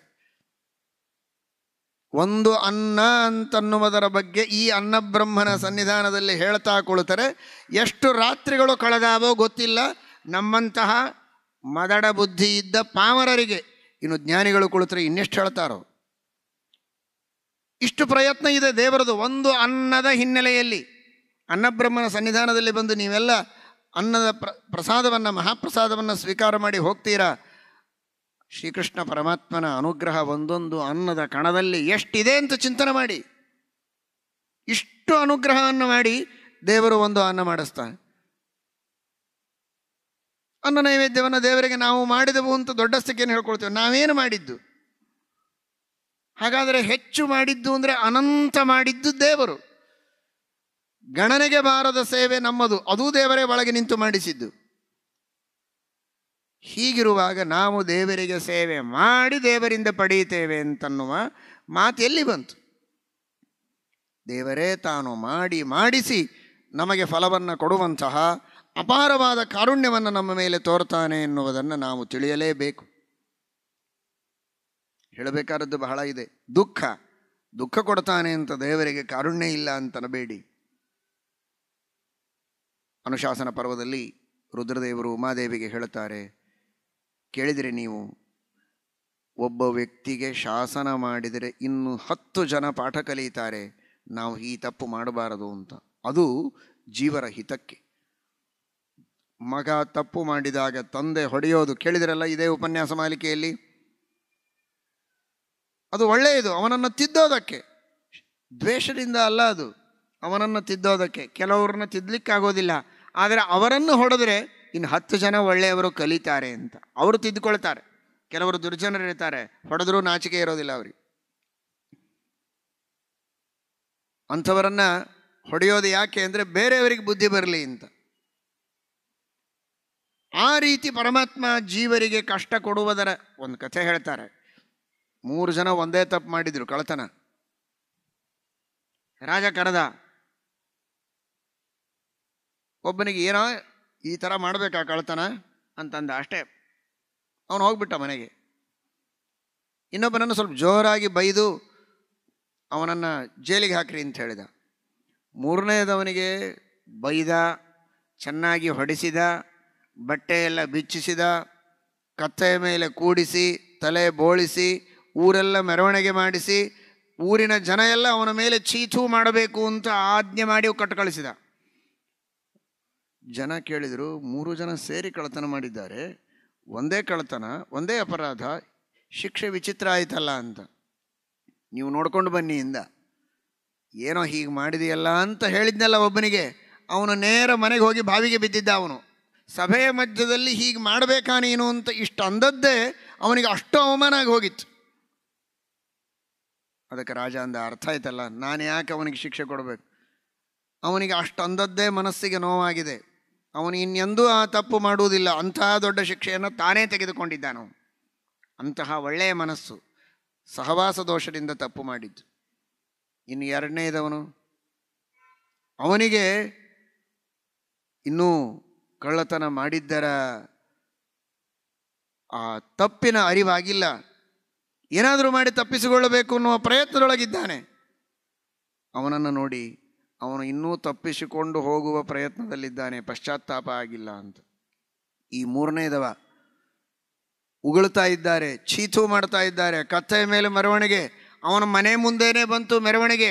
ಹೆಂಡತಿಗೆ ಹೇಳ್ತಾನೆ, ನೋಡಿದೆಯಾ ಎಷ್ಟು ಚೆನ್ನಾಗಿ ಮೆರವಣಿಗೆ ನಡೆದಿದೆ ನನಗೆ ಅಂತ. ಚೆನ್ನಾಗಿ ಮೆರವಣಿಗೆ ನಡೆದಿದೆ, ಎಲ್ಲ ಮುಗಿಸ್ಕೊಂಡು ಮತ್ತೆ ಮನೆಗೆ ಬರ್ತೇನೆ, ಅಭ್ಯಂಗಕ್ಕೆಲ್ಲ ಸಿದ್ಧ ಮಾಡಿರು, ಮತ್ತೆಲ್ಲ ಶರ್ಟು ಪ್ಯಾಂಟು ರೆಡಿ ಮಾಡಿದರೆ ಮತ್ತು ನಾನು ಬೇರೆ ಮನೆಗೆ ಕಳ್ಳತನಕ್ಕೆ ಹೋಗಬೇಕು, ಎಲ್ಲರ ತಯಾರು ಮಾಡಿಡು ಅಂತ ಹೇಳಿದ. ಅವನಿಗೇನು ನಾಚಿಕೆಯೇ ಇಲ್ಲ. ಅವನಿಗೆ ಅವರವರ ಮನಸ್ಸಿನ ಸ್ಥಿತಿ ಹೀಗಿರುತ್ತೆ. ಆದರೆ ಅಂಥವರಿಗೂ ಶಿಕ್ಷೆ ಕೊಡಬೇಕು. ಯಾಕೆ ಅಂದರೆ ಅದು ಅವರಿಗೆ ಬುದ್ಧಿ ಬರಲಿ ಅಂತಲ್ಲ, ಬರುವುದೇ ಇಲ್ಲ ಅದು. ಅವರನ್ನು ನೋಡಿ ತಪ್ಪಿಗೆ ಇಷ್ಟು ಉಗ್ರ ಶಿಕ್ಷೆಯನ್ನು ಕೊಡ್ತಾರ ರಾಜರು, ಹಾಗಾದರೆ ನಾವು ತಪ್ಪು ಮಾಡೋದು ಬೇಡ ಅಂತ ಸಜ್ಜನರು ಸ್ವಲ್ಪ ಎಚ್ಚರಿಕೆಯಿಂದ ಇರ್ತಾರೆ, ಅಷ್ಟಕ್ಕೋಸ್ಕರ. ಹಾಗೆ ಕೆಲವರಿಗೆ ತಿದ್ದುವುದಕ್ಕೆ, ಇನ್ನು ಕೆಲವರಿಗೆ ಅವರನ್ನು ನೋಡಿ ಮತ್ತೊಬ್ಬರು ತಿದ್ದಿಕೊಳ್ಳಲಿ ಎನ್ನುವುದಕ್ಕೋಸ್ಕರ ದೇವರು ಮಾಡಿದ ತಪ್ಪಿಗೆ ಶಿಕ್ಷೆಯನ್ನು ಕೊಡುವುದು ಒಂದು ಅನುಗ್ರಹವೇ. ಆದರೆ ಕೊಡುವಾಗಲೂ ಹೇಗೆ ಕೊಡ್ತಾನೆ ಗೊತ್ತಾ? ನಾವು ನೀವು ಮಾಡಿದ ತಪ್ಪುಗಳು ಏನು ಇಲ್ಲೇ ಇಲ್ಲ ಅಂತ ಅಂದ್ಕೊಂಡಿದ್ದೀವಿ ನಾವೆಲ್ಲ. ನಾವೇನು ತಪ್ಪೇ ಮಾಡಿಲ್ಲ, ಹುಟ್ಟಿದಾಗಿನಿಂದ ನೋಡಿ ಹೇಗಿದ್ದೀವಿ, ಏನೂ ತಪ್ಪು ಮಾಡಿಲ್ಲ. ಒಬ್ಬರ ತಂಟೆಗೆ ಹೋಗೋದಿಲ್ಲ, ನಾವು ಮನೆ ಬಿಟ್ಟೇ ಹೋಗೋದಿಲ್ಲ, ಯಾವಾಗಲೂ ಮನೆಯಲ್ಲೇ ಇರ್ತೇವೆ ಅಂತಾರೆ, ಅದೇ ದೊಡ್ಡ ತಪ್ಪು. ನಾವೇನು ತಪ್ಪು ಮಾಡಿಲ್ಲ, ಸುಮ್ಮನೆ ಇರ್ತೇನೆ ಮನೆಯಲ್ಲಿ ಅಂತಾರೆ ಕೆಲವರು. ಸುಮ್ಮನೆ ಇರೋದೇ ದೊಡ್ಡ ತಪ್ಪು. ಸುಮ್ಮನೆ ಇರಬಾರ್ದು. ಅಧ್ಯಯನ ಮಾಡಬೇಕು, ಜಪ ಮಾಡಬೇಕು, ಪರೋಪಕಾರ ಮಾಡಬೇಕು, ದೇವರ ಸೇವೆ ಮಾಡಬೇಕು. ಸುಮ್ಮನೆ ಇದ್ದೇವೆ ರೀ, ಒಂದು ತಪ್ಪು ಮಾಡಿಲ್ಲ ಅಂದರೆ ಇದಕ್ಕಿಂತ ದೊಡ್ಡ ತಪ್ಪೇನು ಬೇಕು? ಮಾಡಬೇಕಾದದ್ದನ್ನು ಒಂದು ಮಾಡಲಿಲ್ಲವಲ್ಲ, ಅದೇ ದೊಡ್ಡ ತಪ್ಪು. ಬಿಡಿ, ಇದು ಈ ಜನ್ಮದ್ದಾಯಿತು. ಜನ್ಮಾಂತರಗಳಲ್ಲಿ ಮಾಡಿದ ತಪ್ಪಿಗೆ ಲೆಕ್ಕ ಉಂಟಾ? ಆದರೆ ಆ ಅನಂತ ತಪ್ಪುಗಳು ನಮ್ಮಲ್ಲಿದ್ದಾಗ ದೇವರ ಎದುರಿನಲ್ಲಿ ನಿಂತರೆ ಏನು ಕೋಪ ಬರಲಿಕ್ಕಿಲ್ಲ ಹೇಳಿ ದೇವರಿಗೆ. ಒಬ್ಬ ವಿದ್ಯಾರ್ಥಿ ಒಂದು ದಿನ ಹೇಳ್ತೇನೆ, ಅಭ್ಯಾಸ ಮಾಡಿಕೊಂಡು ಒಪ್ಪಿಸ್ಬೇಕು ಇವತ್ತಿನ ಪಾಠ, ಒಪ್ಪಿಸ್ಲಿಲ್ಲ. 2 ದಿನ, 3 ದಿನ, 4 ದಿನ, ಬಹಳ ದಿನಗಳಾದರೂ ಹೇಳಿದ್ದನ್ನು ಒಪ್ಪಿಸಲಿಲ್ಲ ಅಂದರೆ ಒಂದು ದಿವಸ ಹೇಳಿದರೆ ಪರವಾಗಿಲ್ಲ, ನಾಳೆ ಚೆನ್ನಾಗಿ ಮಾಡ್ಕೊಂಡು ಬಾರಪ್ಪ ಅಂತ ಹೇಳ್ಬೋದು. ಆಮೇಲೆ ಕೋಪ ಬಹಳ ಬರುತ್ತೆ. ಅನಾದಿ ಕಾಲದಿಂದ ವಿಹಿತವಾದ ಕರ್ಮಗಳನ್ನು ಎಷ್ಟು ಮಾರಿ ತಪ್ಪಿಸಿದ್ದೇವೆ, ಎಷ್ಟು ತಪ್ಪಿಸಿದ್ದೇವೆ ಅಂದರೆ ಇದಕ್ಕೆ ನಂಬರ್ಗಳಲ್ಲಿ ಹೇಳಲಿಕ್ಕಾಗುವುದಿಲ್ಲ. ಇನ್ಫಿನಿಟ್, ಅನಂತ ಅನಂತ ಅನಂತ ತಪ್ಪುಗಳನ್ನು ಮಾಡಿದ್ದೇವೆ. ಮಾಡಬೇಡ ಅಂತ ಹೇಳಿದ ನಿಷಿದ್ಧ ಕರ್ಮಗಳನ್ನು ಮಾಡಿದ್ದೇವೆ, ವಿಹಿತ ಕರ್ಮಗಳನ್ನು ಮಾಡಿಲ್ಲ. ಅಂದರೆ ದೇವರು ನಮ್ಮನ್ನು ನೋಡಿದರೆ ಕೆಂಡ ಆಗಬೇಕು. ದೇವತಾ ಮಂಡಲ ಅಖಂಡ ಮಂಡನಮ್ಮಲ್ಲ, ಕೆಂಡ ಮಂಡಲ ಆಗಬೇಕು ದೇವರು ನಮ್ಮನ್ನು ನೋಡಿ. ಅಷ್ಟು ಕೋಪದಿಂದ ದುಃಖದ ಅಗ್ನಿಯಲ್ಲಿ ಸುಡಬೇಕು, ಸಾಗರದಲ್ಲಿ ಮುಳುಗಿಸ್ಬೇಕು ನಮ್ಮನ್ನು. ಆದರೆ ಏನು ಮಾಡ್ತಾನೆ ದೇವರು? ಅತ್ಯಂತ ಸಂಯಮದಿಂದ, ಪ್ರೀತಿಯಿಂದ ಒಂದು ಚೂರು ದುಃಖ ಕೊಡ್ತಾನೆ. ಅಷ್ಟಕ್ಕೆ ನಾವು ದೇವರು ದುಃಖ ಕೊಟ್ಬಿಟ್ಟ, ದೇವರು ಪ್ರದಕ್ಷಿಣೆ ಮಾಡಿ ಬಂದಿದ್ವಿ ರೀ, ಆದರೂ ಹೊಟ್ಟೆ ಶೂಲೆ ಆಯಿತು ಅಂತ. ಹಾರ್ಟ್ ಫೇಲ್ ಆಗಿ ಸಾಯಬೇಕಾಗಿತ್ತು, ಅಷ್ಟು ದೊಡ್ಡ ಪಾಪ ಇತ್ತು. ಆದರೆ ಭಗವಂತ ದಯೆ ಮಾಡಿ ಸಣ್ಣದರ ಮೇಲೆ ಪರಿಹಾರ ಮಾಡಿದ್ದಾನೆ. ದುಃಖದ ಮೇಲೆ ದುಃಖ, ದುಃಖದ ಮೇಲೆ ದುಃಖ ಹೀಗೆ ಕೊಡಬೇಕು. ನಿಜವಾಗಿ ನಾವು ಮಾಡಿದ ಪಾಪಗಳಿಗೆ ಹಾಗೆ ಕೊಡೋದಿಲ್ಲ. ಒಂದು ಸ್ವಲ್ಪ ದುಃಖ ಕೊಡ್ತಾನೆ, ಮತ್ತೊಂದು ಪುಣ್ಯವನ್ನು ನೋಡಿ ಸ್ವಲ್ಪ ಸುಖ ಕೊಡ್ತಾನೆ, ಮತ್ತೆ ನಾವು ಗಟ್ಟಿ ಆದಮೇಲೆ ಒಂಚೂರು ದುಃಖ ಕೊಡ್ತಾನೆ. ಕೊಡಬೇಕಾದ ಔಷಧಿಯನ್ನೇ ಕಹಿಯಾದದ್ದನ್ನು ಸ್ವಲ್ಪ ಹನಿ ಬಾಯಿಯಲ್ಲಿ ಹಾಕಿ, ಬೆಲ್ಲ ಹಾಕಿ, ಮತ್ತೊಂದು ಹನಿ ಹಾಕಿ, ಮತ್ತೆ ಬೆಲ್ಲ ಸಕ್ಕರೆ ಹಾಕಿ ಔಷಧಿಯನ್ನು ಕುಡಿಸಿ ಮಗನ ರೋಗವನ್ನು ವಾಸಿ ಮಾಡುವ ತಾಯಿಯ ಕಾರುಣ್ಯದಂತೆ ಭಗವಂತ ನಮ್ಮ ಈ ಸಂಸಾರವೆಂಬ ರೋಗವನ್ನು ಕಳೆದು ಮೋಕ್ಷವೆಂಬ ಆರೋಗ್ಯವನ್ನು ನೀಡುವುದಕ್ಕೆ ಈ ಕರ್ಮಗಳನ್ನು ಮಾಡಿಸಿ ಫಲ ಕೊಡುವ ಪ್ರಸಂಗದಲ್ಲಿ ಸ್ವಲ್ಪ ಸುಖ ಕೊಟ್ಟು ಮತ್ತೆ ದುಃಖ ಕೊಟ್ಟು ಮತ್ತೆ ಸುಖ ಕೊಟ್ಟು ಹದವಾಗಿ ನಮಗೆ ಹಿತವಾಗುವ ರೀತಿಯಲ್ಲಿ ನಮ್ಮನ್ನು ನೋಡಿಕೊಳ್ತಾನಲ್ಲ. ಇದು ಕಾರುಣ್ಯದ ಕೆಲಸ ಅಲ್ಲದೆ ಇನ್ನೇನು. ಅವನಿಗೇನು ಬೇಕಾಗಿದೆ? ಏನು ಕೆಲಸ ಇದೆಯೋ ಅಷ್ಟು ಮಾಡಬೇಕು. ಲಿಸ್ಟ್ ನೋಡೋದು, ಓ ಇಷ್ಟು ಪಾಪಗಳನ್ನು ಮಾಡಿದ್ದಾನೆ, ಇಷ್ಟು ದುಃಖಗಳು ಇವನಿಗೆ ಸಿಗಬೇಕಾದದ್ದು ಅಂತ ಒಂದು ಆರ್ಡರ್ ಪಾಸ್ ಮಾಡಿ ಆಚೆಗೆ ಎಸೆದು ಬಿಟ್ಟರೆ ಮುಗಿದೋಯ್ತು ದೇವರದ ಕೆಲಸ. ಒದ್ದಾಡಲಿ ಜೀವರು. ಒಂದೇ ಬಾರಿ ಇಷ್ಟು ದುಃಖಗಳನ್ನು ದೇವರ ಮೇಲೆ ಹೇಗೆ ಕೊಟ್ಟಿದ್ದಿ ಅಂತ ದೇವರು ಅದರ ಮೇಲೆ ಮತ್ತೆ ಡಬಲ್ ಬೆಂಚ್ 5 ಬೆಂಚು ಏನಿದೆ, ಬೆಂಚ್ ಇಲ್ಲ ಗಿಂಚಿಲ್ಲ ದೇವರ ಮೇಲೆ. ಬರೀ ಸುಪ್ರೀಂ ಕೋರ್ಟ್ ಅಲ್ಲ ದೇವರು, ಸುಪ್ರೀಂ ಪವರ್ ಅದು. ಅದರ ಮೇಲೆ ಇನ್ಯಾವ ಬೆಂಚ್ ಇಲ್ಲ. ದೇವರಿರೋದೇ ಬೆಂಚಿನೊಳಗೆ, ಲಕ್ಷ್ಮೀನಾರಾಯಣರ ಬೆಂಚ್ ಅದು. ಅದರ ಮೇಲೆ ಇನ್ನೇನಿದೆ? ಎಲ್ಲಿ ಅಪೀಲಿಗೆ ಹೋಗ್ತೀರಾ? ಯಾರಿಗೆ ಹೇಳ್ತೀರಿ ಇದರ ಮೇಲೆ ರಿವ್ಯೂ ಮಾಡಿ ಅಂತ ಹೇಳೋದಕ್ಕೆ? ಇನ್ನೊಬ್ಬ ದೇವರಿದ್ದಾರಾ? ದೇವರನ್ನು ಮೀರಿಸಿದವರು. No appeal, no review, last word, ಕೊನೆಯ ಮಾತು ಭಗವಂತನದು. That is the last word. ಹೀಗಿರುವಾಗ ಭಗವಂತ ಏನಾದರೂ ಆರ್ಡರ್ ಪಾಸ್ ಮಾಡಬಹುದು, ಮಾಡುವುದಿಲ್ಲ. ತನ್ನನ್ನೇ ತಾನು ಸಂಕಲ್ಪದಿಂದ ನಿಯಂತ್ರಣ ಮಾಡಿಕೊಂಡಿದ್ದಾನೆ ದೇವರು. ನಾನು ಹೀಗೆ ಮಾಡಬೇಕು, ಜೀವರಿಗೆ ಒಳ್ಳೆಯದು ಮಾಡಬೇಕು ಅನ್ನುವ ಸಂಕಲ್ಪಕ್ಕೆ ತಕ್ಕಂತೆ ತಾನು ಏತಾನಪೇಕ್ಷೈವ ಫಲಂ ದದಾನಿ ಇತ್ಯಸ್ಯೈವ ಸಂಕಲ್ಪ ಇತಿ ಸ್ವತಂತ್ರತಾ. ತನ್ನ ಸ್ವಾತಂತ್ರ್ಯಕ್ಕೂ ಚ್ಯುತಿ ಬರದಂತೆ ತನ್ನದೇ ಇಚ್ಛೆಯಿಂದ ಜೀವರ ಕರ್ಮಗಳನ್ನು ಅಪೇಕ್ಷಿಸಿ ಫಲ ಕೊಟ್ಟರೂ ಅವನಿಗೆ ಹಿತವಾಗುವಂತೆ ಮಿತವಾದ ರೀತಿಯಲ್ಲಿ ದುಃಖವನ್ನೂ ಕೊಟ್ಟು ಪಾಠನೂ ಕಲಿಸಿ ಸುಖವನ್ನೂ ಕೊಟ್ಟು ಕೊನೆಗಂತೂ ಅನಂತ ಕಾಲದವರೆಗೆ ದುಃಖದ ಸೋಂಕು ತಾಕದ ಸುಖವನ್ನು ಕೊಡ್ತಾನಲ್ಲ. ಇದಕ್ಕಿಂತ ಹೆಚ್ಚು ಕಾರುಣ್ಯ ಇನ್ನೇನು ಬೇಕು? ನಾವು ಮಾಡಿದ ಅಪರಾಧಗಳನ್ನು ನೋಡಿದರೆ ನಮ್ಮ ಸೇವೆಗೆ ಅಷ್ಟೆಲ್ಲ ಮಾಫಿ ಮಾಡಬಾರದು ನಿಜವಾಗಿ ದೇವರು. ಏನು ನಾವು ಮಾಡೋದು? ಕೊನೆಗೆ ದೇವರನ್ನು ನೋಡೋದಷ್ಟೇ. ಯಥಾ ದೃಷ್ಟ್ಯಾ ಪ್ರಸನ್ನ ಸನ್ ರಾಜ ಬಂಧಾಪನೋದಕೃತ. ದೇವರನ್ನು ನೋಡ್ತೇವೆ, ನೋಡಿದ್ರೆ ಏನು ಲಾಭ ಹೇಳಿ ನೋಡೋಣ. ನೀವು ನನ್ನನ್ನು ನೋಡ್ತಾ ಇದ್ದೀರಿ, ನಾನು ನಿಮ್ಮನ್ನು ನೋಡ್ತಾ ಇದ್ದೀನಿ. ಏನಾದರೂ ಕೊಡಿ, ನೋಡಿದ್ದೀರಲ್ಲ ಇಷ್ಟೊತ್ತು ಅಂತ ಕೇಳಿದರೆ ಬೇಕಾದರೆ ಉಪನ್ಯಾಸ ಮಾಡಿ, ಸಾಕಾದರೆ ಹೋಗಿ ಅಂತೀರ ಅಷ್ಟೇ. ನೋಡಿದ್ದಕ್ಕೆ ನಾವು ಕೇಳೋದ? ದೇವರೇ ನಾವು ನಿನ್ನನ್ನು ನೋಡಿದ್ದೇವೆ, ಏನು ಮುಂದೆ? ಅದಕ್ಕೆ ಅನಂತ ಕಾಲದ ಸುಖ ಕೊಡಬೇಕು ನನಗೆ, ಆಗಲಿ ಅಂತಾನೆ ದೇವರು. ಯಾರಂತೀರಾ ಹೇಳಿ? ನೋಡಿದ್ದಕ್ಕೆ ಈ ರೀತಿಯ ಫಲ ಕೊಡುವವರು ಯಾರಿದ್ದಾರೆ ಪ್ರಪಂಚದಲ್ಲಿ? ಕೇವಲ ದರ್ಶನ ಮಾತ್ರದಿಂದ ಭಕ್ತಿಯಿಂದ ಭಗವಂತನನ್ನು ಒಂದು ಬಾರಿ ದರ್ಶನ ಮಾಡಿದ್ದಕ್ಕೆ ಅನಂತ ಅಪರಾಧಗಳನ್ನು ಕ್ಷಮಿಸಿ ಅನಂತ ಕಾಲದ ಸುಖ ಕೊಡುವ ಔದಾರ್ಯ ಇದೆಯಲ್ಲ. ಕಂವಾ ದಯಾಳುಂ ಶರಣಂ ರಜೇಮ. ಇವನನ್ನು ಬಿಟ್ಟು ಇನ್ಯಾವ ದಯಾಸಾಗರನನ್ನು ನಾವು ಶರಣ ಹೋಗುವುದಕ್ಕೆ ಸಾಧ್ಯ? ಇದು ಭಗವಂತನ ದಯೆ, ಇದು ಭಗವಂತನ ಕಾರುಣ್ಯ. ಕರ್ಮಕ್ಕೆ ತಕ್ಕಂತೆ ಫಲ ಕೊಡ್ತಾನೆ. ಅವನದೇನು ದೊಡ್ಡಸ್ತಿಕೆ ಅಂತ ತಿಳಿಯಬೇಡಿ. ಈ ಎಲ್ಲದರ ಮೇಲೆ ಮೂಲಭೂತವಾಗಿ ತಿಳಿದುಕೊಳ್ಳಿ. ಅನಂತ ಪುಣ್ಯಗಳನ್ನು ಮಾಡಿದ್ದೇವೆ ಅಂತ ಇಟ್ಕೊಳ್ಳಿ. ಪಾಪಗಳ ಜೊತೆಗೆ ಪುಣ್ಯವನ್ನು ನಾವು ಮಾಡಿದ್ದೇವೆ, ಮಾಡಿಲ್ಲ ಅಂತಿಲ್ಲ. ಅನಂತ ಪುಣ್ಯಗಳು ನಮ್ಮದಿದೆ. ಒಂದೇ ಸಲ ಒಂದು ರೌಂಡ್ ಎಳೆದ ಅಂದರೆ ನೀನಿಷ್ಟೆಲ್ಲ ಪುಣ್ಯ ಮಾಡಿದ್ದು ವೇಸ್ಟ್, ನಿನಗೆ ನಾನು ಫಲ ಕೊಡೋದಿಲ್ಲ, ಆಚೆಗೆ ಮುಖ ತಿರುಗಿಕೊಂಡು ದೇವರು ಕುಳಿತ ಅಂದರೆ ಮುಗಿದು ಹೋಯ್ತು, ಏನೂ ಮಾತಾಡೋ ಹಾಗಿಲ್ಲ. ಇದೇ ಉತ್ತರ. No appeal. ಅಲ್ಲಪ್ಪ ನಾನು ಕರ್ಮ ಮಾಡಿದ್ದೇನೆ, ಮಾಡಿರ್ಬೋದು, ನಾನು ಫಲ ಕೊಡೋದಿಲ್ಲ. ಏನು ಮಾಡ್ತೀರಾ? ಯುದ್ಧಕ್ಕೆ ಹೋಗ್ತೀರಾ ದೇವರ ಜೊತೆಗೆ? ಯಾರು ಯುದ್ಧ ಆಡಬೇಕು? ಅನಂತ ಜೀವರಾಶಿಗಳು ಕೂಡಿ ಬಂದರೂ ದೇವರ ಎದುರಿಗೆ ಏನು ಮಾಡಲಿಕ್ಕೆ ಸಾಧ್ಯ ಇಲ್ಲ. ಅಭೀ ಈದಮೇಕಮೇಕೋ ಅಸ್ಮಿ ನಿಶ್ಯಾಳಭೀದ್ವಾ ಕಿಮುತ್ರಯಃ ಕರಂತಿ ಖಲೇನ ಪರ್ಷಾನ್ ಪ್ರತೀಹನ್ಮಿ ಭೂರಿ ಕಿಮ್ಮ ನಿಂದಂತಿ ಶತ್ರವೋ ನಿಂದ್ರಾಹ.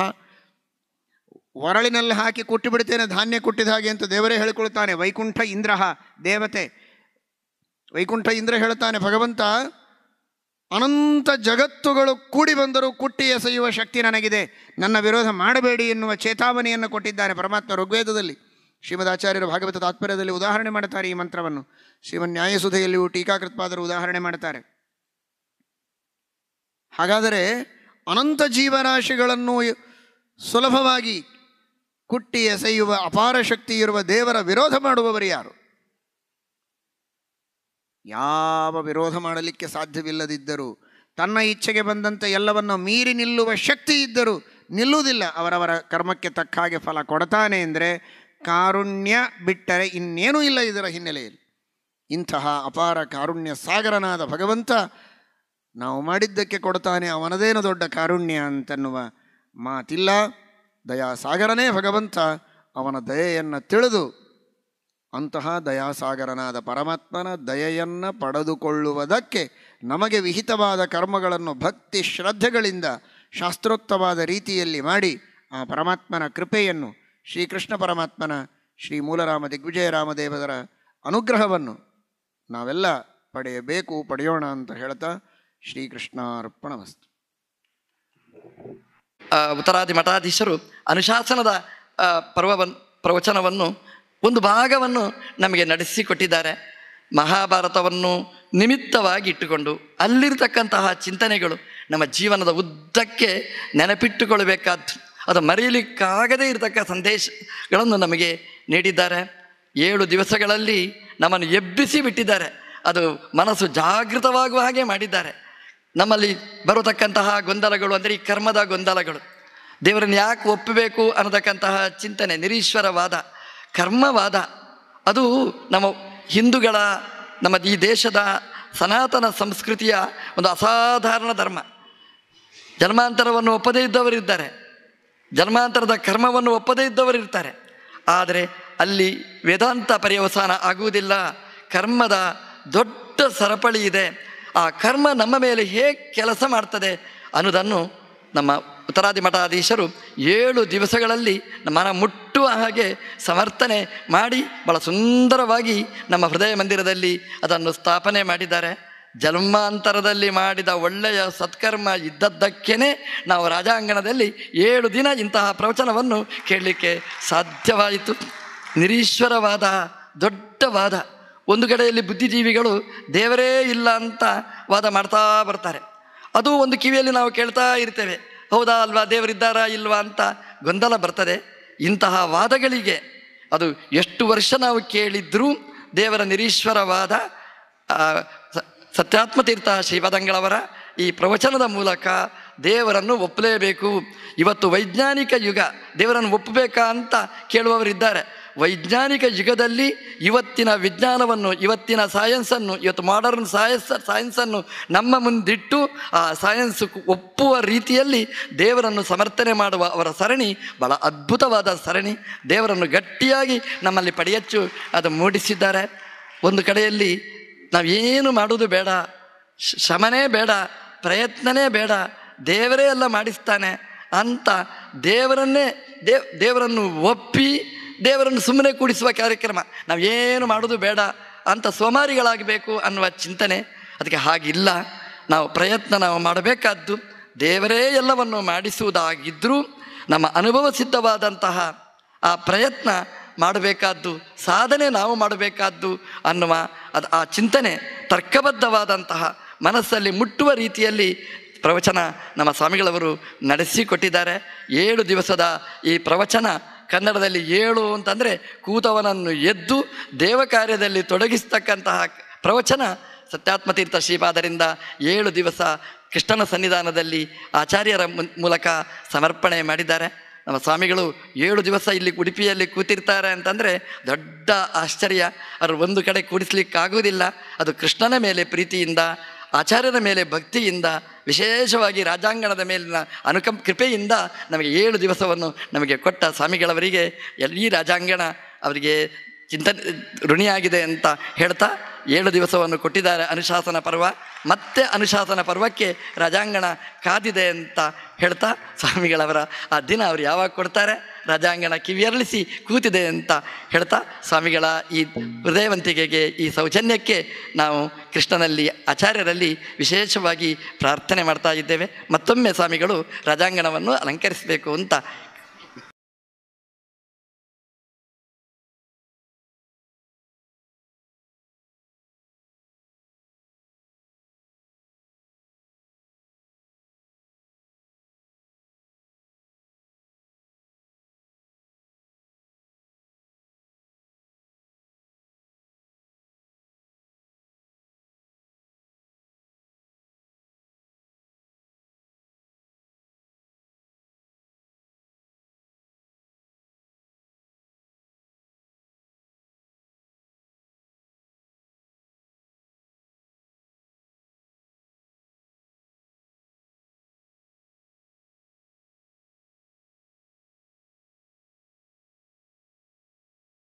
ಬಲಿಮಾರು ಮಠಾಧೀಶರಾದ ವಿದ್ಯಾಧೀಶ ತೀರ್ಥರು ಅಭಿಮಾನದಿಂದ ಸಾಕಷ್ಟು ಮಾತುಗಳನ್ನು ತಿಳಿಸಿದ್ದಾರೆ.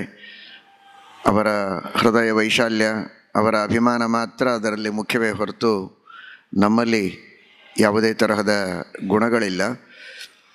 ಅವರು ಮಾಡ್ತಾ ಇರುವ ದೊಡ್ಡ ಕಾರ್ಯ ನಿಜವಾಗಿಯೂ ನಮ್ಮ ಮಾಧ್ವ ಸಮಾಜವೇ ಹೆಮ್ಮೆ ಪಡಬೇಕಾದಂತಹ ಕಾರ್ಯ.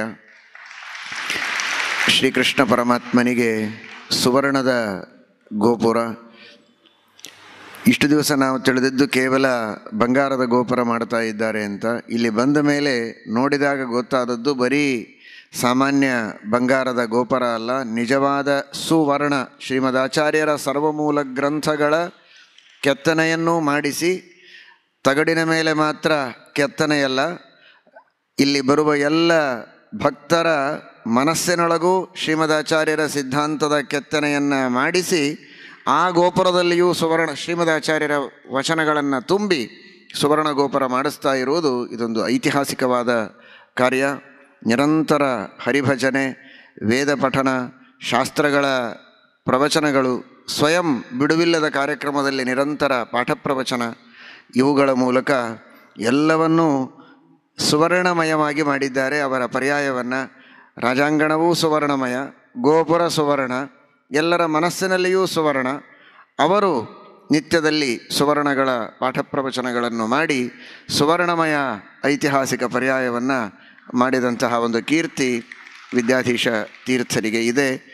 ಅಷ್ಟು ಅಭಿಮಾನದಿಂದ ಎಲ್ಲ ರೀತಿಯ ವ್ಯವಸ್ಥೆಗಳನ್ನು ಮಾಡಿದರು. ಅವರು ಹೇಳಿದರು ಬರೋದೇ ಬಹಳ ಕಷ್ಟ ಅಂತ. ವಿದ್ಯಾಧೀಶ ತೀರ್ಥರು ಮಾಡುವ ಅಭಿಮಾನಕ್ಕೆ ಎಷ್ಟು ಕೆಲಸಗಳಿದ್ದರೂ, ಎಷ್ಟು ದೂರ ಇದ್ದರೂ ಬಿಟ್ಟು ಬರಬೇಕು ಅಂತ ಅನ್ನಿಸ್ತೆ. ಅಷ್ಟು ಅಭಿಮಾನದಿಂದ ಅವರು ಬರಮಾಡಿಕೊಂಡಿದ್ದಾರೆ. ಅವರಿಗೆ ವಿಶೇಷವಾಗಿ ಅಭಿನಂದನೆಗಳನ್ನು ತಿಳಿಸ್ತಾ ಇದ್ದೆ.